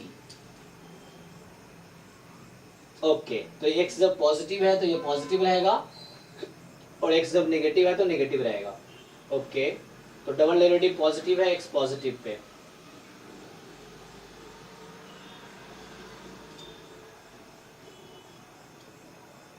तो यहां से ये क्लियर हो जाएगा, ठीक है ना। तो इस पे मुझे मिल रही है -2/√5 पे मुझे मिल रही है ना। मैं ये कहना चाह रहा हूं, देखो तुम लोग मैक्सिमम में कैसे डिसाइड करते हो, f" 2/5 का रूट, तो दिस पॉजिटिव है तो ये तुम्हारे पास पॉजिटिव आएगा, और f" -2/5 का रूट ये नेगेटिव आएगा। तो इस पे तुम्हें मिलेगी, पॉजिटिव है तो मिनिमा है ना, 2 इस पे पॉजिटिव मिलेगी ना, तो मिनिमा मिलेगी और उस पे मिलेगी मैक्सिमा, ठीक है। लेकिन वैल्यू क्या है, वैल्यू निकालना पड़ेगा ताकि ये दिखे मुझे, so you have to find the value. और मैंने दो ही चीज किया है, तो क्रिटिकल पॉइंट निकाले, फिर इन क्रिटिकल पॉइंट पे चेक किया किस पे मैक्सिमा किस पे मिनिमा है, 2 वो लगा के, क्या 2 स्टेप टेस्ट लगा के। सर पॉजिटिव के लिए 0.447 ओके 0.447, हाँ, और नेगेटिव का 1.55 1.55। ओके, तो इसका मतलब क्या हुआ, देखो अब इसका मतलब ये हुआ कि ये फंक्शन जो है, फंक्शन के पास 2 क्रिटिकल पॉइंट है, तो ग्राफ रफली मैं रफली बना रहा हूँ, ठीक है। सो ग्राफ रफली यहाँ से चला यहाँ तक गया, और ये आगे जाएगा ना, यहाँ पे मतलब थोड़ा सा नेगेटिव है 1.5 है ना, तो ये कहीं 1.5, फिर ऐसा हुआ, रफली बना रहा हूँ, ठीक है। सो ग्राफ मैं रफली ड्रॉ कर रहा हूँ।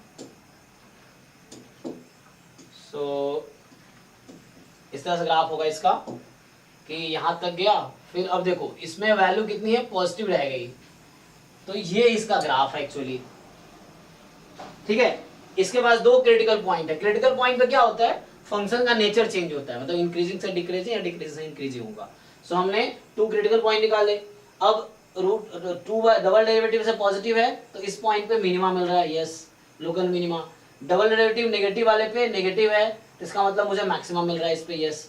अब ये डिसाइड करता कि 1 रूट होंगे या 3 रूट होंगे, तो चूंकि 2 ही क्रिटिकल पॉइंट आए तो फंक्शन से 2 बार चेंज होगा, तो अभी इंक्रीजिंग है, फिर डिक्रीजिंग हुआ, फिर यहाँ इंक्रीजिंग हो गया, ठीक है, 2 बार चेंज हो रहा है, यहाँ से इंक्रीजिंग से डिक्रीजिंग हुआ, डिक्रीजिंग से इंक्रीजिंग हुआ। तो ग्राफ को कितनी बार कट किया इसने, सिर्फ 1 बार कट किया, तो इसका मतलब इसके पास कितने रूट्स हैं, only 1 root, so it has only 1 real root, ठीक है, इस तरीके से। तो ऐसे क्वेश्चंस मुश्किल नहीं है ना, हमने इसलिए कि ये क्लास 12th वाला कैलकुलस है यहाँ पे, हालांकि जस्ट आपने डिफरेंशिएट किया, क्रिटिकल पॉइंट निकाले, चेक कर लिया मैक्सिमम मिनिमा, या फर्स्ट डेरिवेटिव टेस्ट लगाते तो भी दिख जाता है इंक्रीजिंग डिक्रीजिंग, है ना, फर्स्ट डेरिवेटिव टेस्ट से भी दिख जाता आपको। तो ओके, ये समझ आया, ठीक है ना। ये तो 1 रूट आया। नेक्स्ट अगला क्वेश्चन देखो, तो अगला क्वेश्चन जो तुम्हारा था, ये सब वो है जो हमने भी डिस्कस कर रखा है, मतलब थ्योरी। अब ये क्वेश्चन है fx बराबर मॉड x प्लस 1 इंटू में मॉड में x स्क्वायर प्लस 1, तो इसको मॉडिफाई करके मैं ऐसा लिख सकता हूँ, फंक्शन को क्या लिख सकता हूँ, x plus 1 time mod x plus 1 mod x minus 1, ऐसा लिख सकता हूँ इसको मैं। अब बताओ, तुम खुद ही बताओ इसमें मुझे कि verify the differentiability of the function at point -1 and 1, बताओ किस पे डिफरेंशिएबल है और किस पे डिफरेंशिएबल नहीं है।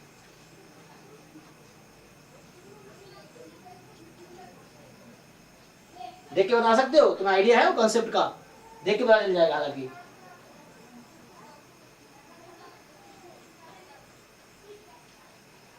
कोई बताओ, what can you say about differentiability of this function at -1? तो -1 किसकी वजह से आएगा? x + 1 को 0 होने से, तो x + 1 के साथ mod x + 1 भी है, तो ये डिफरेंशिएबल होगा। तो इस पे होगा यस, डिफरेंशिएबल होगा इस पे।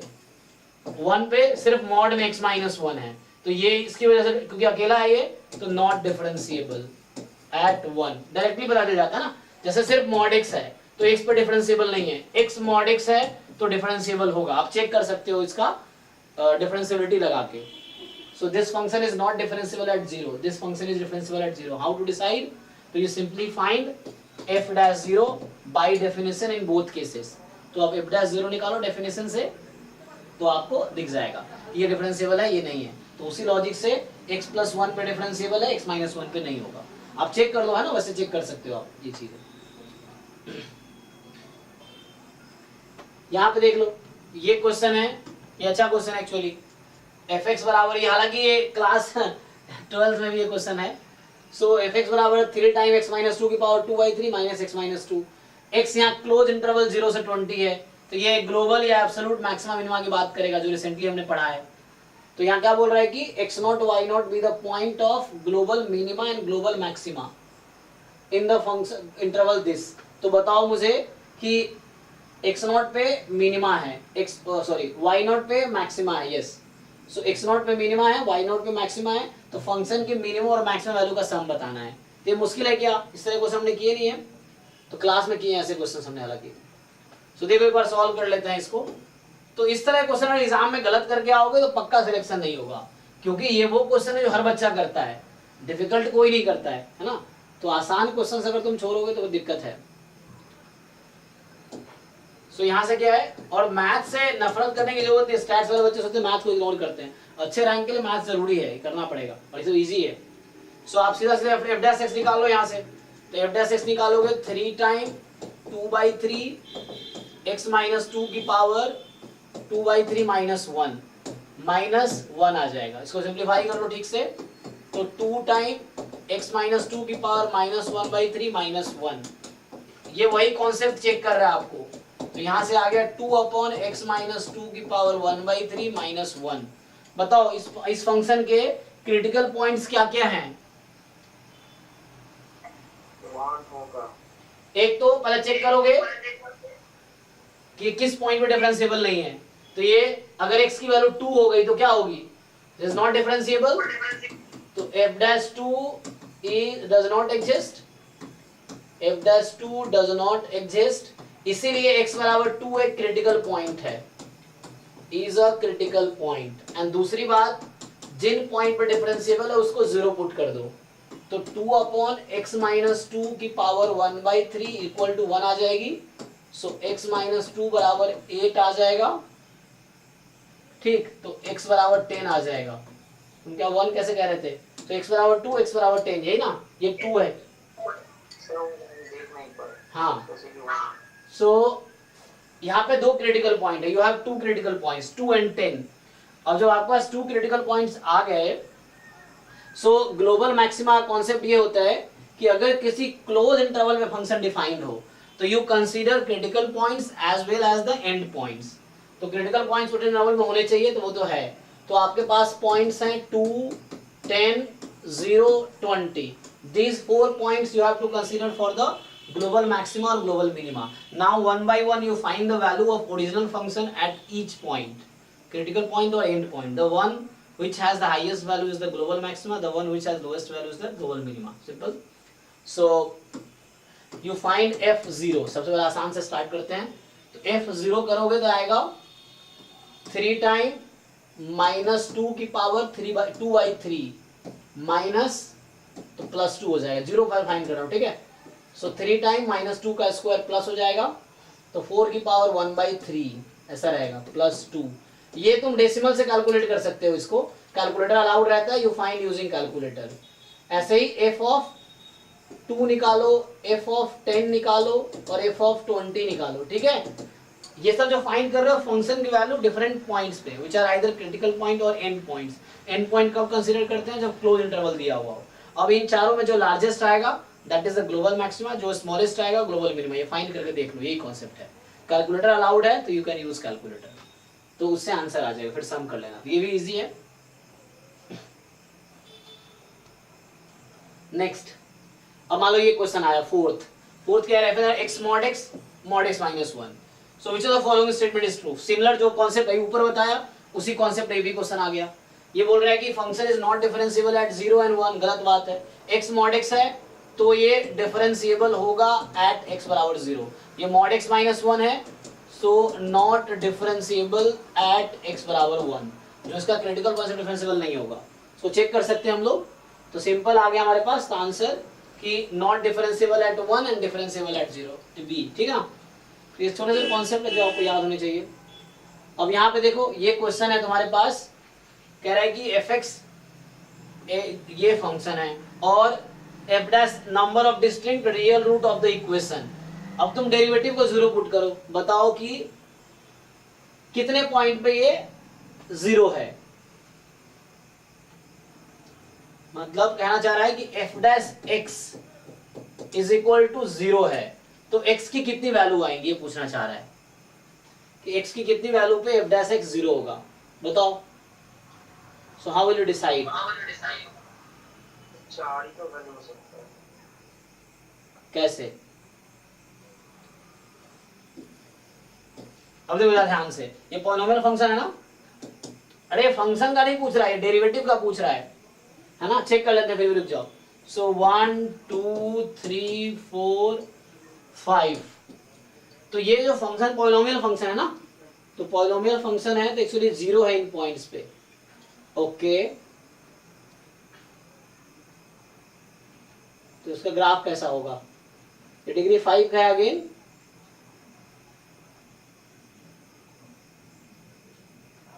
क्या ये ऐसा होगा, इसका ग्राफ कुछ इस तरह से आएगा,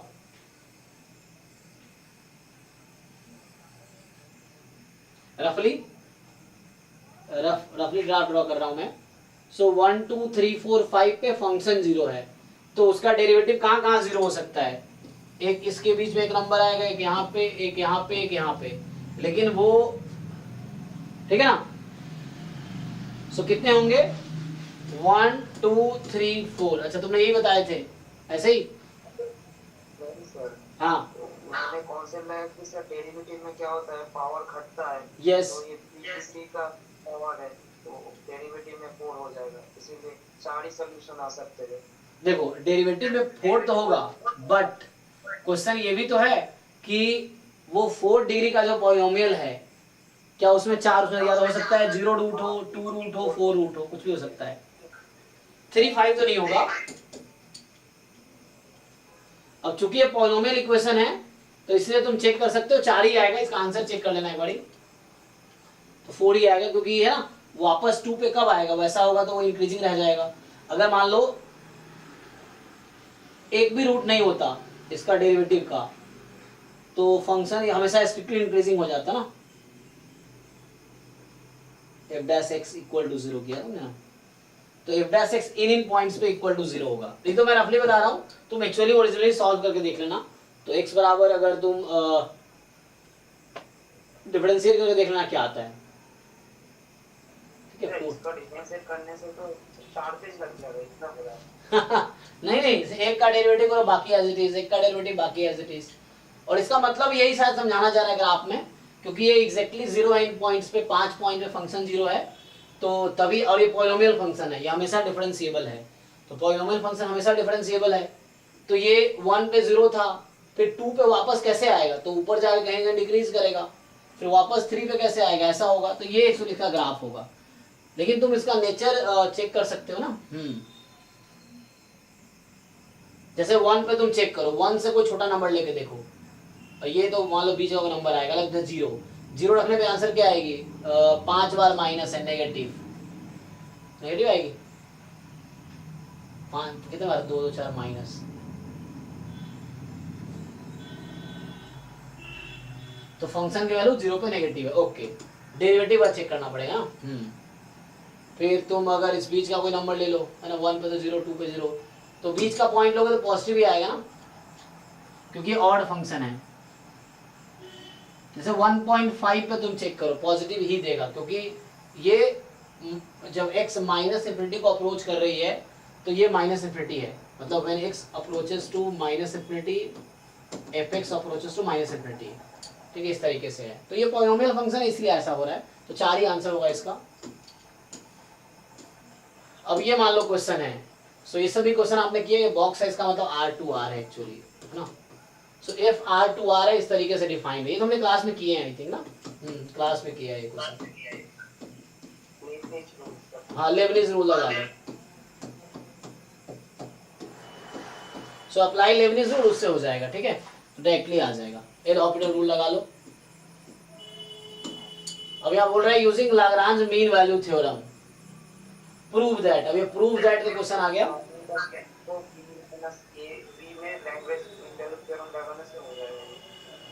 फंक्शन क्या लिया तुमने? tan इनवर्स x, हाँ उससे डायरेक्टली आ जाएगा, ठीक है, ठीक है।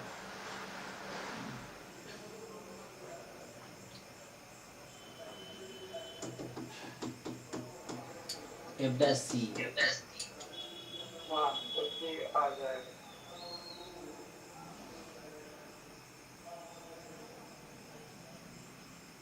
है ना, तुम्हें बता रखा है कि ये फंक्शन क्या है, इंक्रीजिंग है। थ्योरम से लगाना पड़ेगा।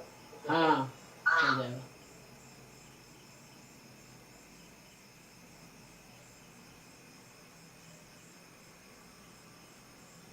वो आ जाएगा, इससे आ जाएगा।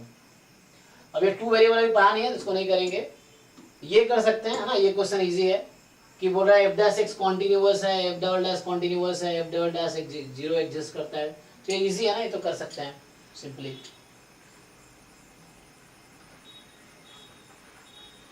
डायरेक्टली तो यहाँ से भी कर सकते हो, एफ डैश एक्स सीधा सीधा डिफरेंशिएट करके निकाल लो इस तरीके से, एंड देन यू सी, फिर डबल डेरिवेटिव ऐसे ही निकाल लो,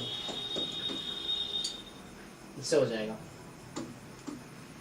10th क्वेश्चन क्या कह रहा है कि तुम्हारे पास फंक्शन ये है x³ प्लस 3x माइनस 2, तो शो करो fx बराबर 0 जो इक्वेशन है fx बराबर 0 की, so that the equation fx बराबर 0 has only one real root. तो जैसे हमने अभी दिखाया था वैसे ही दिखा दोगे। अभी हमने 1 दिखाया था ना पहला क्वेश्चन में कि f डैश x को 0 पुट करो, क्रिटिकल पॉइंट आएगी, डबल डेरिवेटिव निकाल लो, क्रिटिकल पॉइंट देखो क्या नेचर है, फिर अपनी ग्राफ बना लो, तो उससे मिल जाएगा तुम्हें।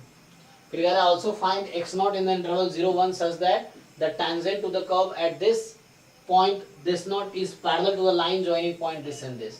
तो थोड़े से टेंजेंट का भी कॉन्सेप्ट आ गया यहाँ पे, तो ये भी हो जाएगा। तो इसका स्लोप निकालो और इसका स्लोप जो है dy बाई dx जो आएगा इसको इक्वल, इसके स्लोप के इक्वल पुट कर दो। ये इसका जो स्लोप आएगा, मान लो m आया तो इसका स्लोप रख दो, वहां से आंसर आ जाएगा, ठीक है। तो ये इससे आ जाएगा। ये क्लास 12th वाले क्वेश्चन है, ये सब करके देखो। ये 2 वेरिएबल का है, ये 1 वेरिएबल का है, ये ट्राई कर सकते हो कि fx तुम्हारा ग्रेटेस्ट इंटीजर फंक्शन है, ठीक है। fx क्या है? Greatest integer function, and gx इस तरीके से डिफाइंड है। तो पूछ रहा है तुमसे fx प्लस gx क्या होगा, डिसकंटिन्यूअस होगा,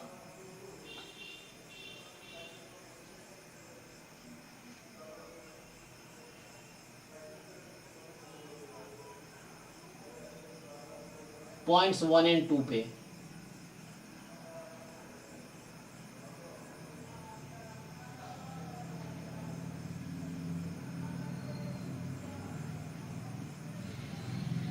सर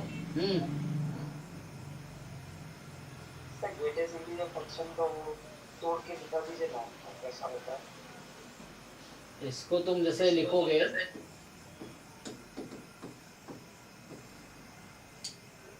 क्या होगा तोड़ के, ये तो तुम पता है ना तुम्हें वैल्यू इसकी।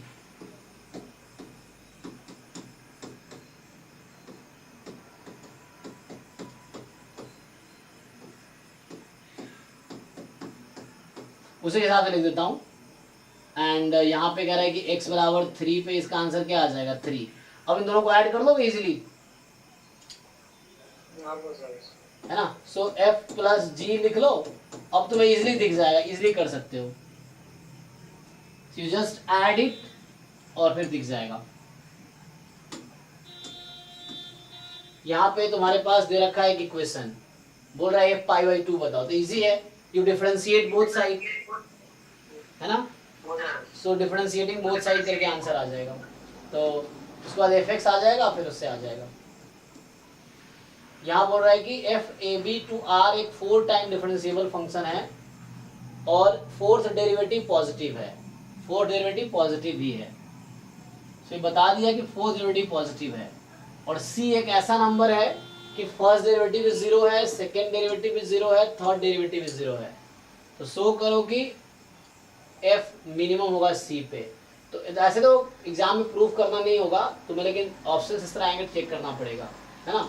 तो एक इस टाइप का एग्जाम्पल मुझे दिख रहा है, x की पावर मान लो तुमने लिया क्यूब, x की पावर 4 लूं, क्यूब का क्या होगा derivative, f dash x 3x square, f double dash नहीं x की पावर 4 ले लो ना, x की पावर 4, तो ये हो जाएगा 4x cube, double derivative 12x square, triple derivative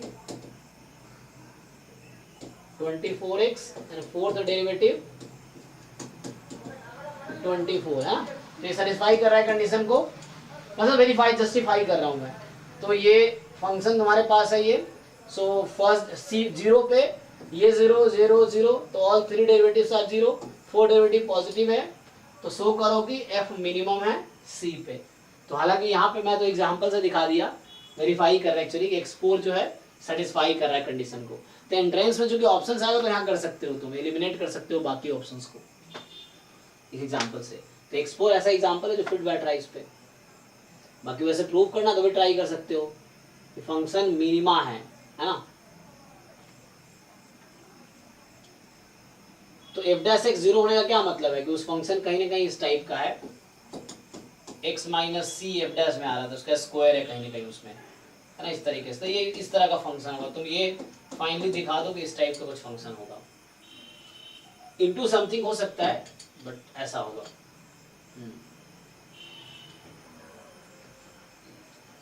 two variable, फिर ये 1 वेरिएबल,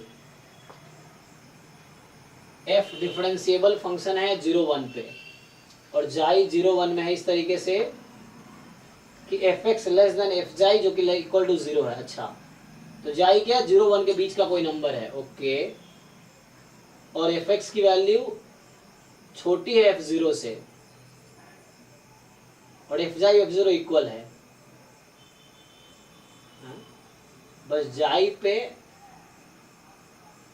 और f0 पे इक्वल फंक्शन है। अच्छा, देखो क्या कहना चाह रहा है, ये कुछ इस तरह से है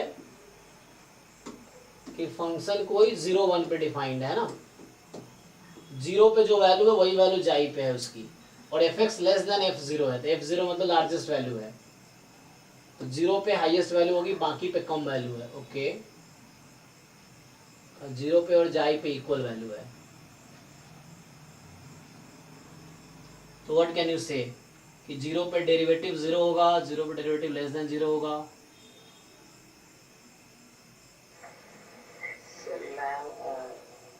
अगर ये रोज थ्योरम अप्लाई होता तो f डैश x 0 हो जाता, रोज थ्योरम अप्लाई तो नहीं हो रहा। अप्लाई विल डिफाइन हो, कॉन्टिन्यूअस हो, डिफरेंशिएबल हो,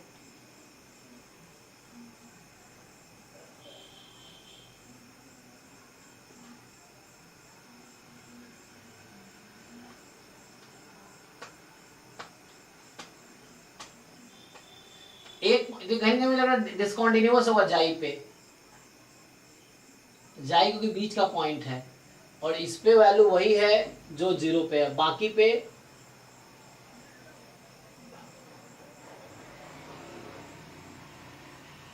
फंक्शन लेस है इससे, है ना, बाकी पे लेस है इससे।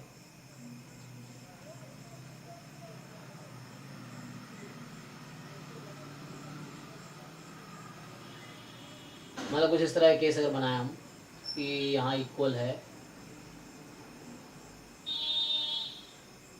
अच्छा डिफरेंशिएबल है ना, 0 1 बता रखा है डिफरेंशिएबल है, तो कुछ इस तरह से मतलब 0 और जाई पे वैसा होगा कि लाइक फंक्शन जो कि डिफरेंशिएबल है ना, वो मैं ध्यान नहीं दिया, फंक्शन डिफरेंशिएबल है 0 1 पे एक्चुअली, तो कॉन्टिन्यूअस भी हो जाएगा, कोई दिक्कत नहीं है ना। बट यहाँ पे ये कि 2 पॉइंट पे वो हो रहा है, एक्सट्रीमा है 0 और जाई पे मैक्सिमा मिलेगा। तो कहना चाह रहा है कि एक ऐसा पॉइंट होगा जहां पे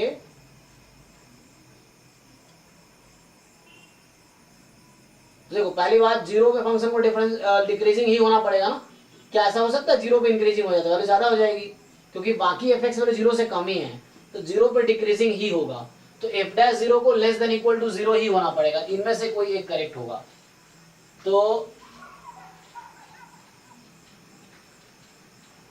है ना, तो ये तो आउट हो गया और ये भी आउट हो जाएगा, क्योंकि जीरो पे जो वैल्यू है ना, जीरो पे अगर कांस्टेंट हो जाएगी तो कोई और पॉइंट पे, इसने बोला है कि जीरो जाई पे इक्वल वैल्यू है और जो इन पे वैल्यू है वो लार्जेस्ट है और किसी पॉइंट पे वैसी वैल्यू नहीं हो सकती, तो इसका मतलब इसको डिक्रीजिंग ही होना पड़ेगा, ऐसा करके ग्राफ है एक्चुअली। तो जीरो और इक्वल जाई पे, ये जाई यहाँ पे मेरा नंबर है, इक्वल वैल्यू है, तो ये आउट हो गया, ये भी नहीं हो सकता, इंक्रीजिंग हो ही सकता। अब देखो एफ डैश जाई क्या होगा, तो जाई पे चूंकि अब देखो वैल्यू यहाँ तक गया और वाई जाई पे मैक्सिमा एग्जिस्ट कर रहा है ना, यहाँ पे देखो जाई पे बाय डेफिनेशन जाई पे मैक्सिमा एग्जिस्ट कर रहा है फंक्शन का, यू कैन से है ना मैक्सिमा ऑन दिस इंटरवल। तो इसका मतलब क्या होना चाहिए, जाई पे क्या होगा हमारा, ठीक है। तो अगर एफ डैश जाई मोर देन जीरो हुआ, इसका मतलब क्या हुआ कि ये स्ट्रिक्टली इंक्रीजिंग हो गया, तो कोई और पॉइंट पे इससे ज्यादा वैल्यू आ जाएगी, जो कि ये कह रहा है ऐसा नहीं हो सकता कि किसी और पॉइंट पे वैल्यू कम ही रहेगी जाई से। तो कम कब होगी, जब यहां से जाके वापस आ जाएगा। So it has maximum value. So अगर किसी पॉइंट पे मैक्सिमा या मिनिमा है तो वो क्रिटिकल पॉइंट ही होगा, तो इसका मतलब डिफरेंशिएबल है, तो एफ डैश जाई जीरो ही होगा, तो जाई इज अ क्रिटिकल पॉइंट, क्योंकि जाई पे यहाँ देखो जाई से क्या मिल रहा है, जाई is a point of maximum value, तो किसी पॉइंट पे मैक्सिमा एग्जिस्ट कर रहा है तो क्रिटिकल पॉइंट ही होगा, तो एफ डैश जाई को जीरो ही होना पड़ेगा और जीरो पे डिक्रीजिंग ही होना पड़ेगा, तो बी ऑप्शन इज करेक्ट। सो इस तरीके से है, ये तो हमने कल ही देखा था, फिर से है ना, एक्स बाई टू ले लो, ये अभी हमने अजय टू वेरिएबल का है तो इसको रहने दो, ठीक है। बाकी ट्राई करोगे आगे क्लास में, टाइम है ना हमारे पास, चलो एक बार डिस्कस कर लेते हैं फिर भी जहां तक है। सो ये क्या कह रहा है कि f be a continuous function on a b, है ना, तो शो करो एक ऐसा जाई एग्जिस्ट करेगा जिसके लिए समेशन अल्फा के एफ एक्स के एफ जाई होगा, जहां अल्फा आई मोर देन जीरो है और समेशन, तो ये कॉन्वेक्स कॉम्बिनेशन हो गया ना, मोर देन जीरो है सम वन है, तो ये कॉन्वेक्स कॉम्बिनेशन हो गया तुम्हारा, और ये कॉन्टिन्यूअस फंक्शन है ए बी पे, ओके। तो बताओ एक ऐसा जाई एग्जिस्ट करेगा जो ऐसा हो रहा होगा, मतलब alpha one f x one, alpha two f x two, so alpha के एफ एक्स के, दिस इज एफ जाई। ये प्रूव दैट वाला क्वेश्चन है, प्रूव दैट ट्राई कर सकते हैं, ये हमारे आप नहीं आएगा प्रूव दैट, बट आपको है ना इस तरह से देखना पड़ेगा कि अगर इसको किस दूसरे तरीके से पूछ लिया तो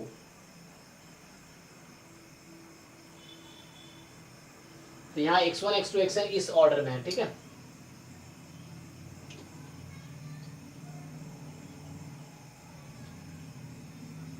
फंक्शन कॉन्टिन्यूअस है, हाँ सर कुछ ऊपर का इंटरवल करके उसमें कुछ ये लैंग्वेज वैल्यू से हम लगा सकते हैं, ओके।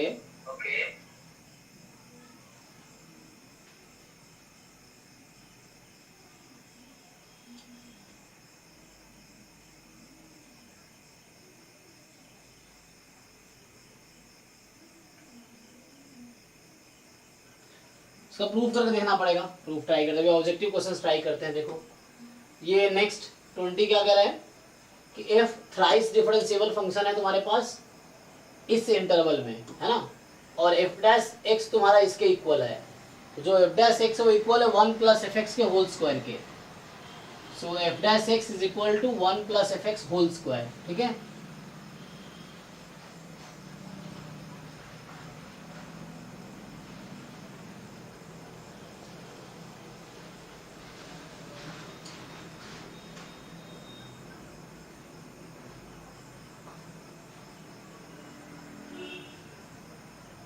ओके तो ये तो डिफरेंशियल इक्वेशन भी सॉल्व कर दोगे, सॉल्व करना आता है तुम लोगों को, ये f0 0 है, तो ये कुछ ऐसा हो गया 1 प्लस वाई स्क्वायर, इसको सॉल्व कर पाओगे ना।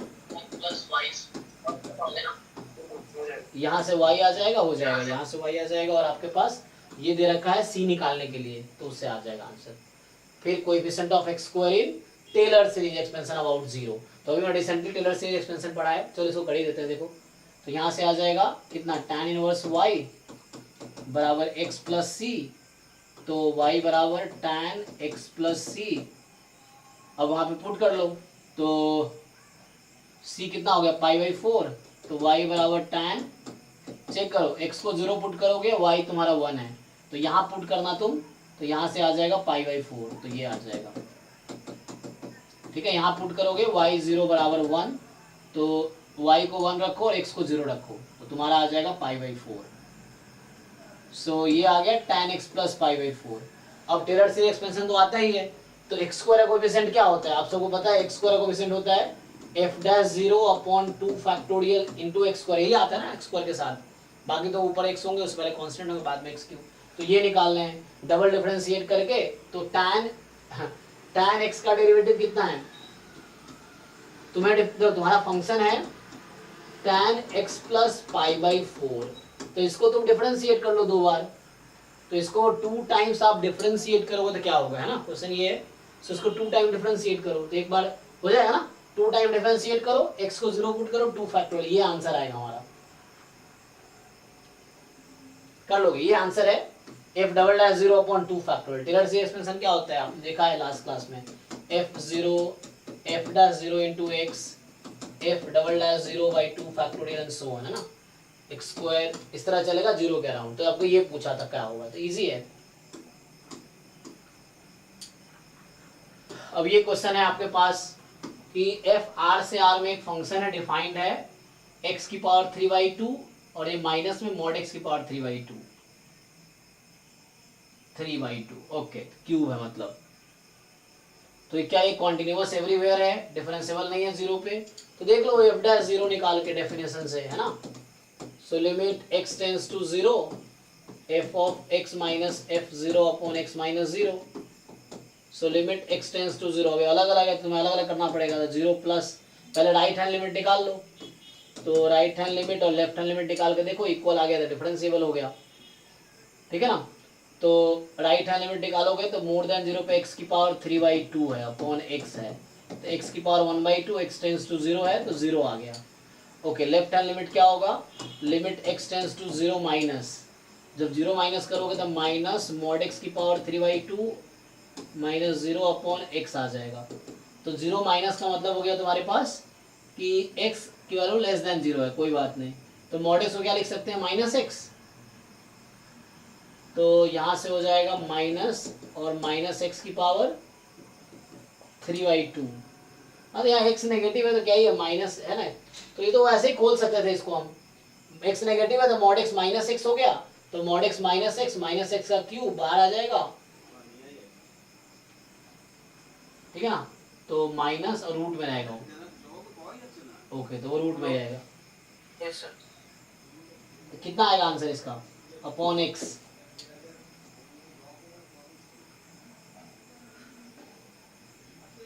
होगा सर, डिफरेंशिएबल हो 0 ही जाएगा। होगा। तो माइनस इसको कर लो, minus x into minus X की पावर 1/2 अपॉन x, तो ये कट गया, x को 0 रखोगे 0 ही आ जाएगा। तो इसका मतलब है कि 0 पे डिफरेंशिएबल है, तो पहला ऑप्शन गलत कह रहा है डिफरेंशिएबल नहीं है, एवरीवेयर एक्सेप्ट एट 0, सही बात है। ओ सॉरी, ये भी गलत है क्योंकि 0 पे डिफरेंशिएबल है, differentiable everywhere but not twice differentiable at 0, differentiable infinitely many times everywhere.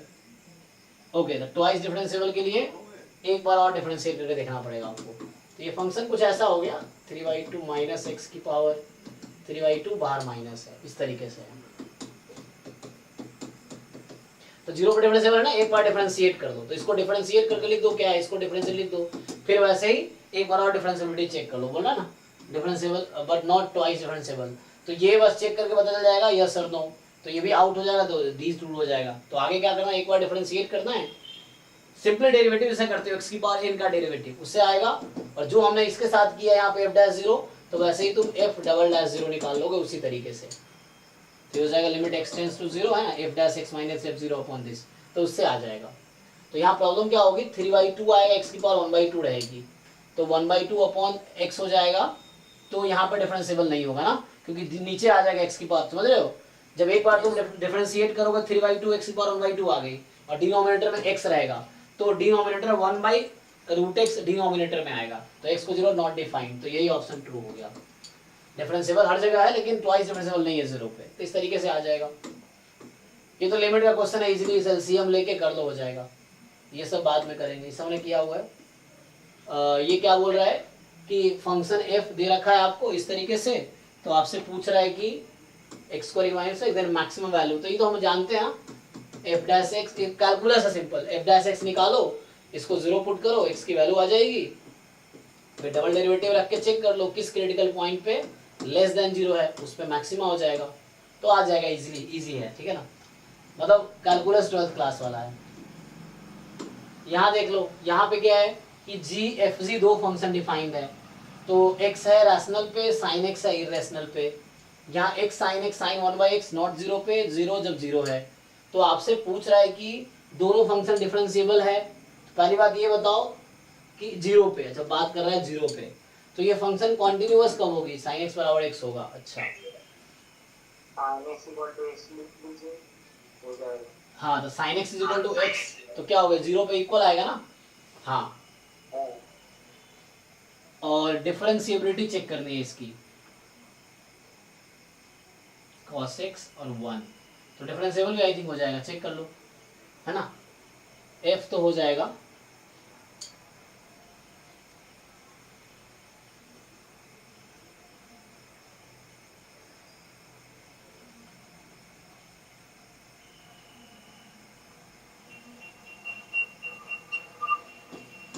g dash 0 check करना आसान है, नहीं होगा, चेक कर लेते हैं। g तो क्या होगा, तो g तुम्हारा आ जाएगा x sin 1/x minus g 0 हो गया, तो अपॉन x माइनस 0, तो x कैंसिल, अब x टेंस टू 0 पे क्या होगा, ये 0 है और ये 1/0 है, तो बाउंडेड है और ये तो 0 ही आ जाएगा ना, तो ये ओके है। अब f के बारे में सोचना है तुम्हें, f डैश 0 कैसे डिसाइड करोगे,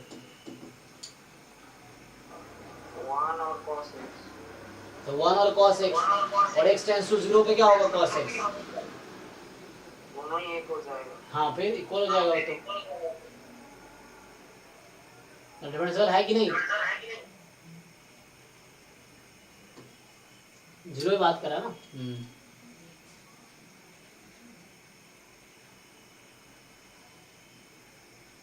सो एक्स रेशनल हो चाहे इरेशनल हो, कोई दिक्कत नहीं है ना। सो रेशनल हो चाहे इरेशनल हो, जो तुम्हारे पास F X minus F 0 upon X minus 0, F 0 तो 0 ही हो जाएगा। अब एफ एक्स तुम्हारा एक्स अपॉन एक्स हो चाहे साइन एक्स अपॉन एक्स हो, दोनों में 1 ही आना है, तो दोनों डिफरेंशिएबल है 0 पे।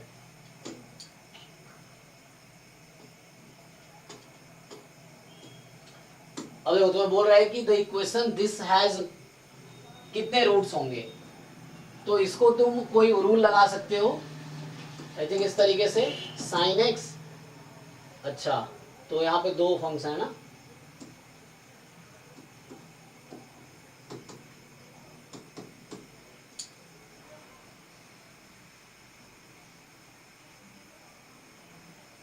तुम इसका डेरिवेटिव करो क्या होगा, तो इसका डिफरेंशिएशन करोगे एफ डैश एक्स, तो ये आ जाएगा 13x की पावर 12 प्लस ई की पावर माइनस एक्स प्लस 1, वो स्ट्रिक्टली मोर देन 0 है, तो ये फंक्शन स्ट्रिक्टली इंक्रीजिंग है, ठीक है। ये फंक्शन क्या है, स्ट्रिक्टली इंक्रीजिंग है, जो राइट साइड का फंक्शन लिखा मैंने ये स्ट्रिक्टली इंक्रीजिंग फंक्शन है। तो अब देख लो 0 पे इसकी वैल्यू कितनी है, तो 0 पे वैल्यू हो जाएगी 0 प्लस 0 ई की पावर 0 कितना -1, तो इसकी वैल्यू -1 है 0 पे। अच्छा, और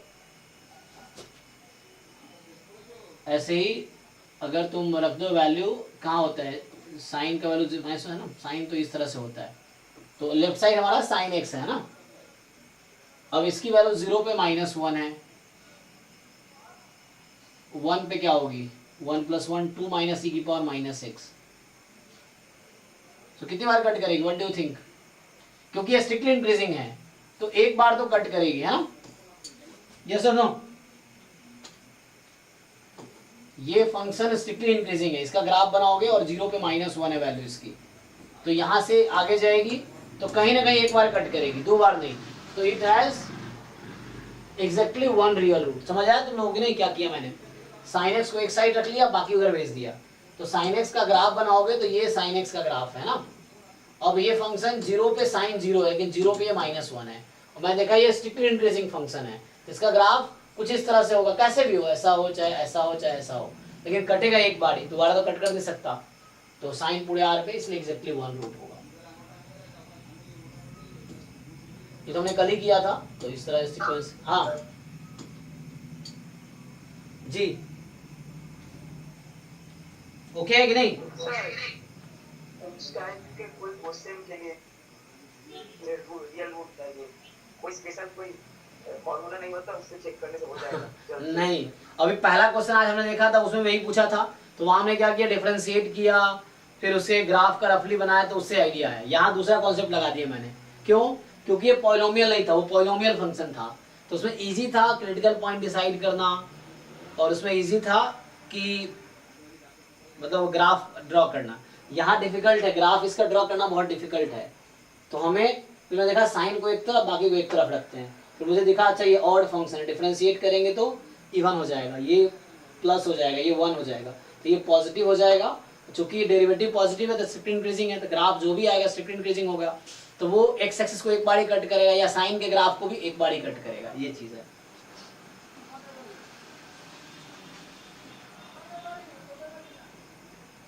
सब 2 वेरिएबल क्वेश्चन है, 2 वेरिएबल पढ़ेंगे तो करेंगे। अभी ये देख लो 2013 वाला, ये कह रहा है कि एफ आर से आर में डिफाइंड है इस तरीके से, क्यू और आर माइनस क्यू। सो अगर डिफरेंशिएबल है 1 पे, तो पहली बार डिफरेंशिएबल था वो जो कॉन्टिन्यूअस होगी, तो कॉन्टिन्यूअस कब होगी, 1 बराबर अल्फा प्लस बीटा, ठीक है। एक ये इक्वेशन आएगी क्योंकि डिफरेंशिएबल होगी तो कॉन्टिन्यूअस भी होगी, तो इसीलिए, और डिफरेंशिएबल डेरिवेटिव कर दो, तो 2x का x स्क्वायर का डेरिवेटिव 2x, और इसका डेरिवेटिव कितना, जस्ट अल्फा, तो x को 1 रख दिया तो अल्फा बराबर 2 आ गया, तो बीटा बराबर -1, इस तरीके से। सो 3 अल्फा प्लस बीटा, 3 इंटू 2 -1, तो 6 - 1 5 आ गया, ठीक है, इस तरीके से। अब ये कह रहा है कि ये फंक्शन f 0,1 to r में कॉन्टिन्यूअस है और डिफरेंशिएबल है, f0 1 है, और इस तरीके से रखा है f1 क्यूब प्लस 2f1 1 है। अच्छा, कहीं ना कहीं आइडिया दे रहा है कि fx प्लस है ना, तो ये हो जाएगा ना, उससे किससे आ जाएगा,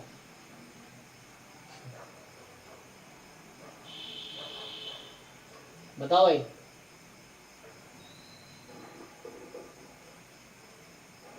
सर ये तो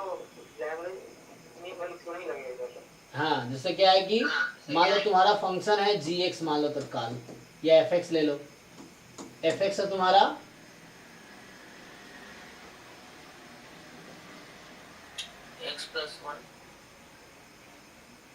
x+1 जो सेटिस्फाई करे इसको, चलो x+1, तो सेटिस्फाई कर देगा उसको, तो उस तरीके से आ जाएगा। ये कुछ नया फंक्शन है, लो कोई दिक्कत नहीं है, तुम एक नया फंक्शन ले सकते हो gx मान लो उस तरीके से है fx क्यूब प्लस 2fx, ठीक है, तो यहाँ से g' निकालोगे तो आ जाएगा 3fx इंटू f' है ना, प्लस 2 और बाहर आ जाएगा f'। एक मिनट, यहाँ स्क्वायर भी होगा ना, सो स्क्वायर प्लस 2 इंटू, देखो यहाँ से आ जाएगा। अब देखो g0 कितना आएगा तुम्हारा, तो ये नया फंक्शन कंसीडर कर लो gx, और g0 की वैल्यू निकालोगे तो f0 को दे रखा है वहाँ पे, f0 1 है ना, तो 1 + 2 3 आ गई, और g1 निकालोगे तो कितनी आएगी, g1 वहाँ से को दे रखा है तुम्हें, g1 निकालोगे f1 क्यूब प्लस 2f1, तो वो 5 है। तो g फंक्शन चूंकि f दे रखा है ना, तो g मैंने नया फंक्शन डिफाइन किया, कहाँ से आइडिया आया मुझे, इसको देख के आइडिया आया, तो यहाँ से हो गया सिंपली g5 मतलब g1 minus g0 upon 1 - 0 is equal to g dash c, है ना, where c is some number between 0 1, तो हो तो गया, अब वैल्यू रख दो, तो ये क्या आ गया यहाँ पे 2 g1 माइनस g0 कितना 2/1, तो ये 2 is equal to g dash c निकाल लो, तो g डैश c निकालोगे so 3 time f(x square plus 2 into F dash C), तो आ गया, प्रूव हो गया, तो इससे आ गया एक्चुअली,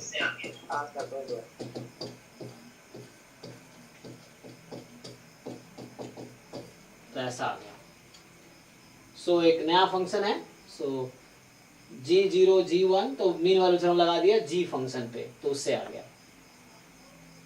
तो इस तरीके से ठीक है, टाइम भी हो ही गया है, तो एक दो और क्वेश्चन देख सकते हैं। ये 2 वेरिएबल का है, ये 1 वेरिएबल का है। देखो यहाँ फिर से रूट वाले क्वेश्चन आ रहे हैं ना फ्रिक्वेंटली, तो अभी के लिए लास्ट क्वेश्चन करते हैं 36। तो ये कह रहा है कि the equation 3x square minus 12x plus 11 plus this has, तो फिर से तुम क्या करो, इसको अलग अलग वो कर लो, है ना। तो यहाँ पे इन्होंने देने का पर्पस होगा इनका इस तरह से कुछ, सो वही अलग अलग करके ग्राफ बना लो। सो एक को इधर कर लो, एक को उधर कर लो, ऐसा कर दो।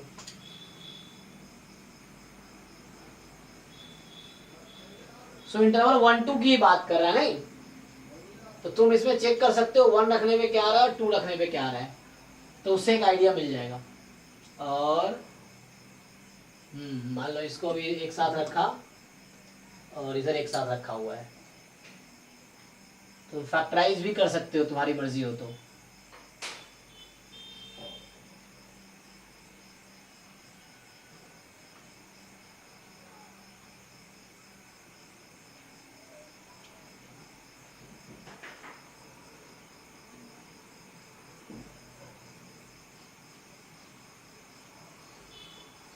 नहीं, तुम्हारे पास ये है कि एक इसको इधर कर लो, x³ minus 6x square plus 11x minus 6, और उसको उधर भेज दो -5 time 3x square minus 12x plus 11। एक ये कॉन्सेप्ट है। तो मैंने अभी दो क्वेश्चन किए ना नंबर ऑफ रूट्स वाले, एक तो किए थे पॉलिनोमियल था, सिंपली ग्राफ बना लिया, दूसरा था कि दो साइड ले गए फिर दोनों का ग्राफ बना के देख लिया अलग अलग।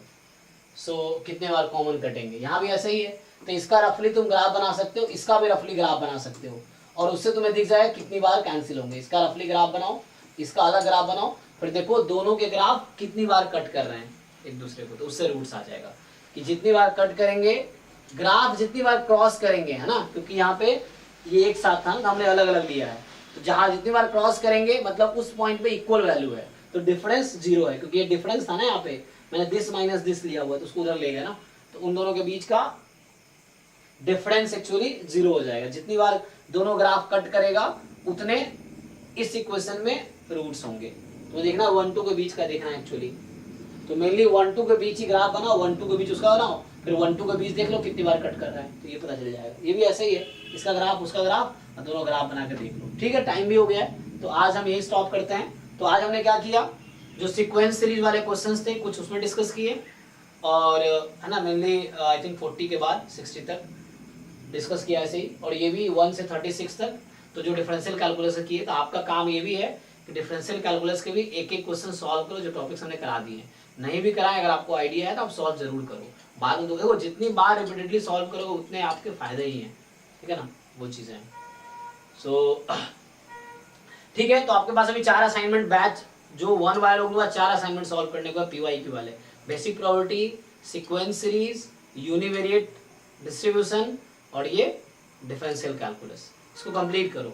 और यही एग्जाम नहीं, आप बाकी एग्जाम्स के भी क्वेश्चंस ट्राई कर सकते हो। बुक्स पढ़ो, बुक्स के भी एग्जाम्पल एक्सरसाइजेस ट्राई करो, एंड देन आप डाउट पूछो मुझसे।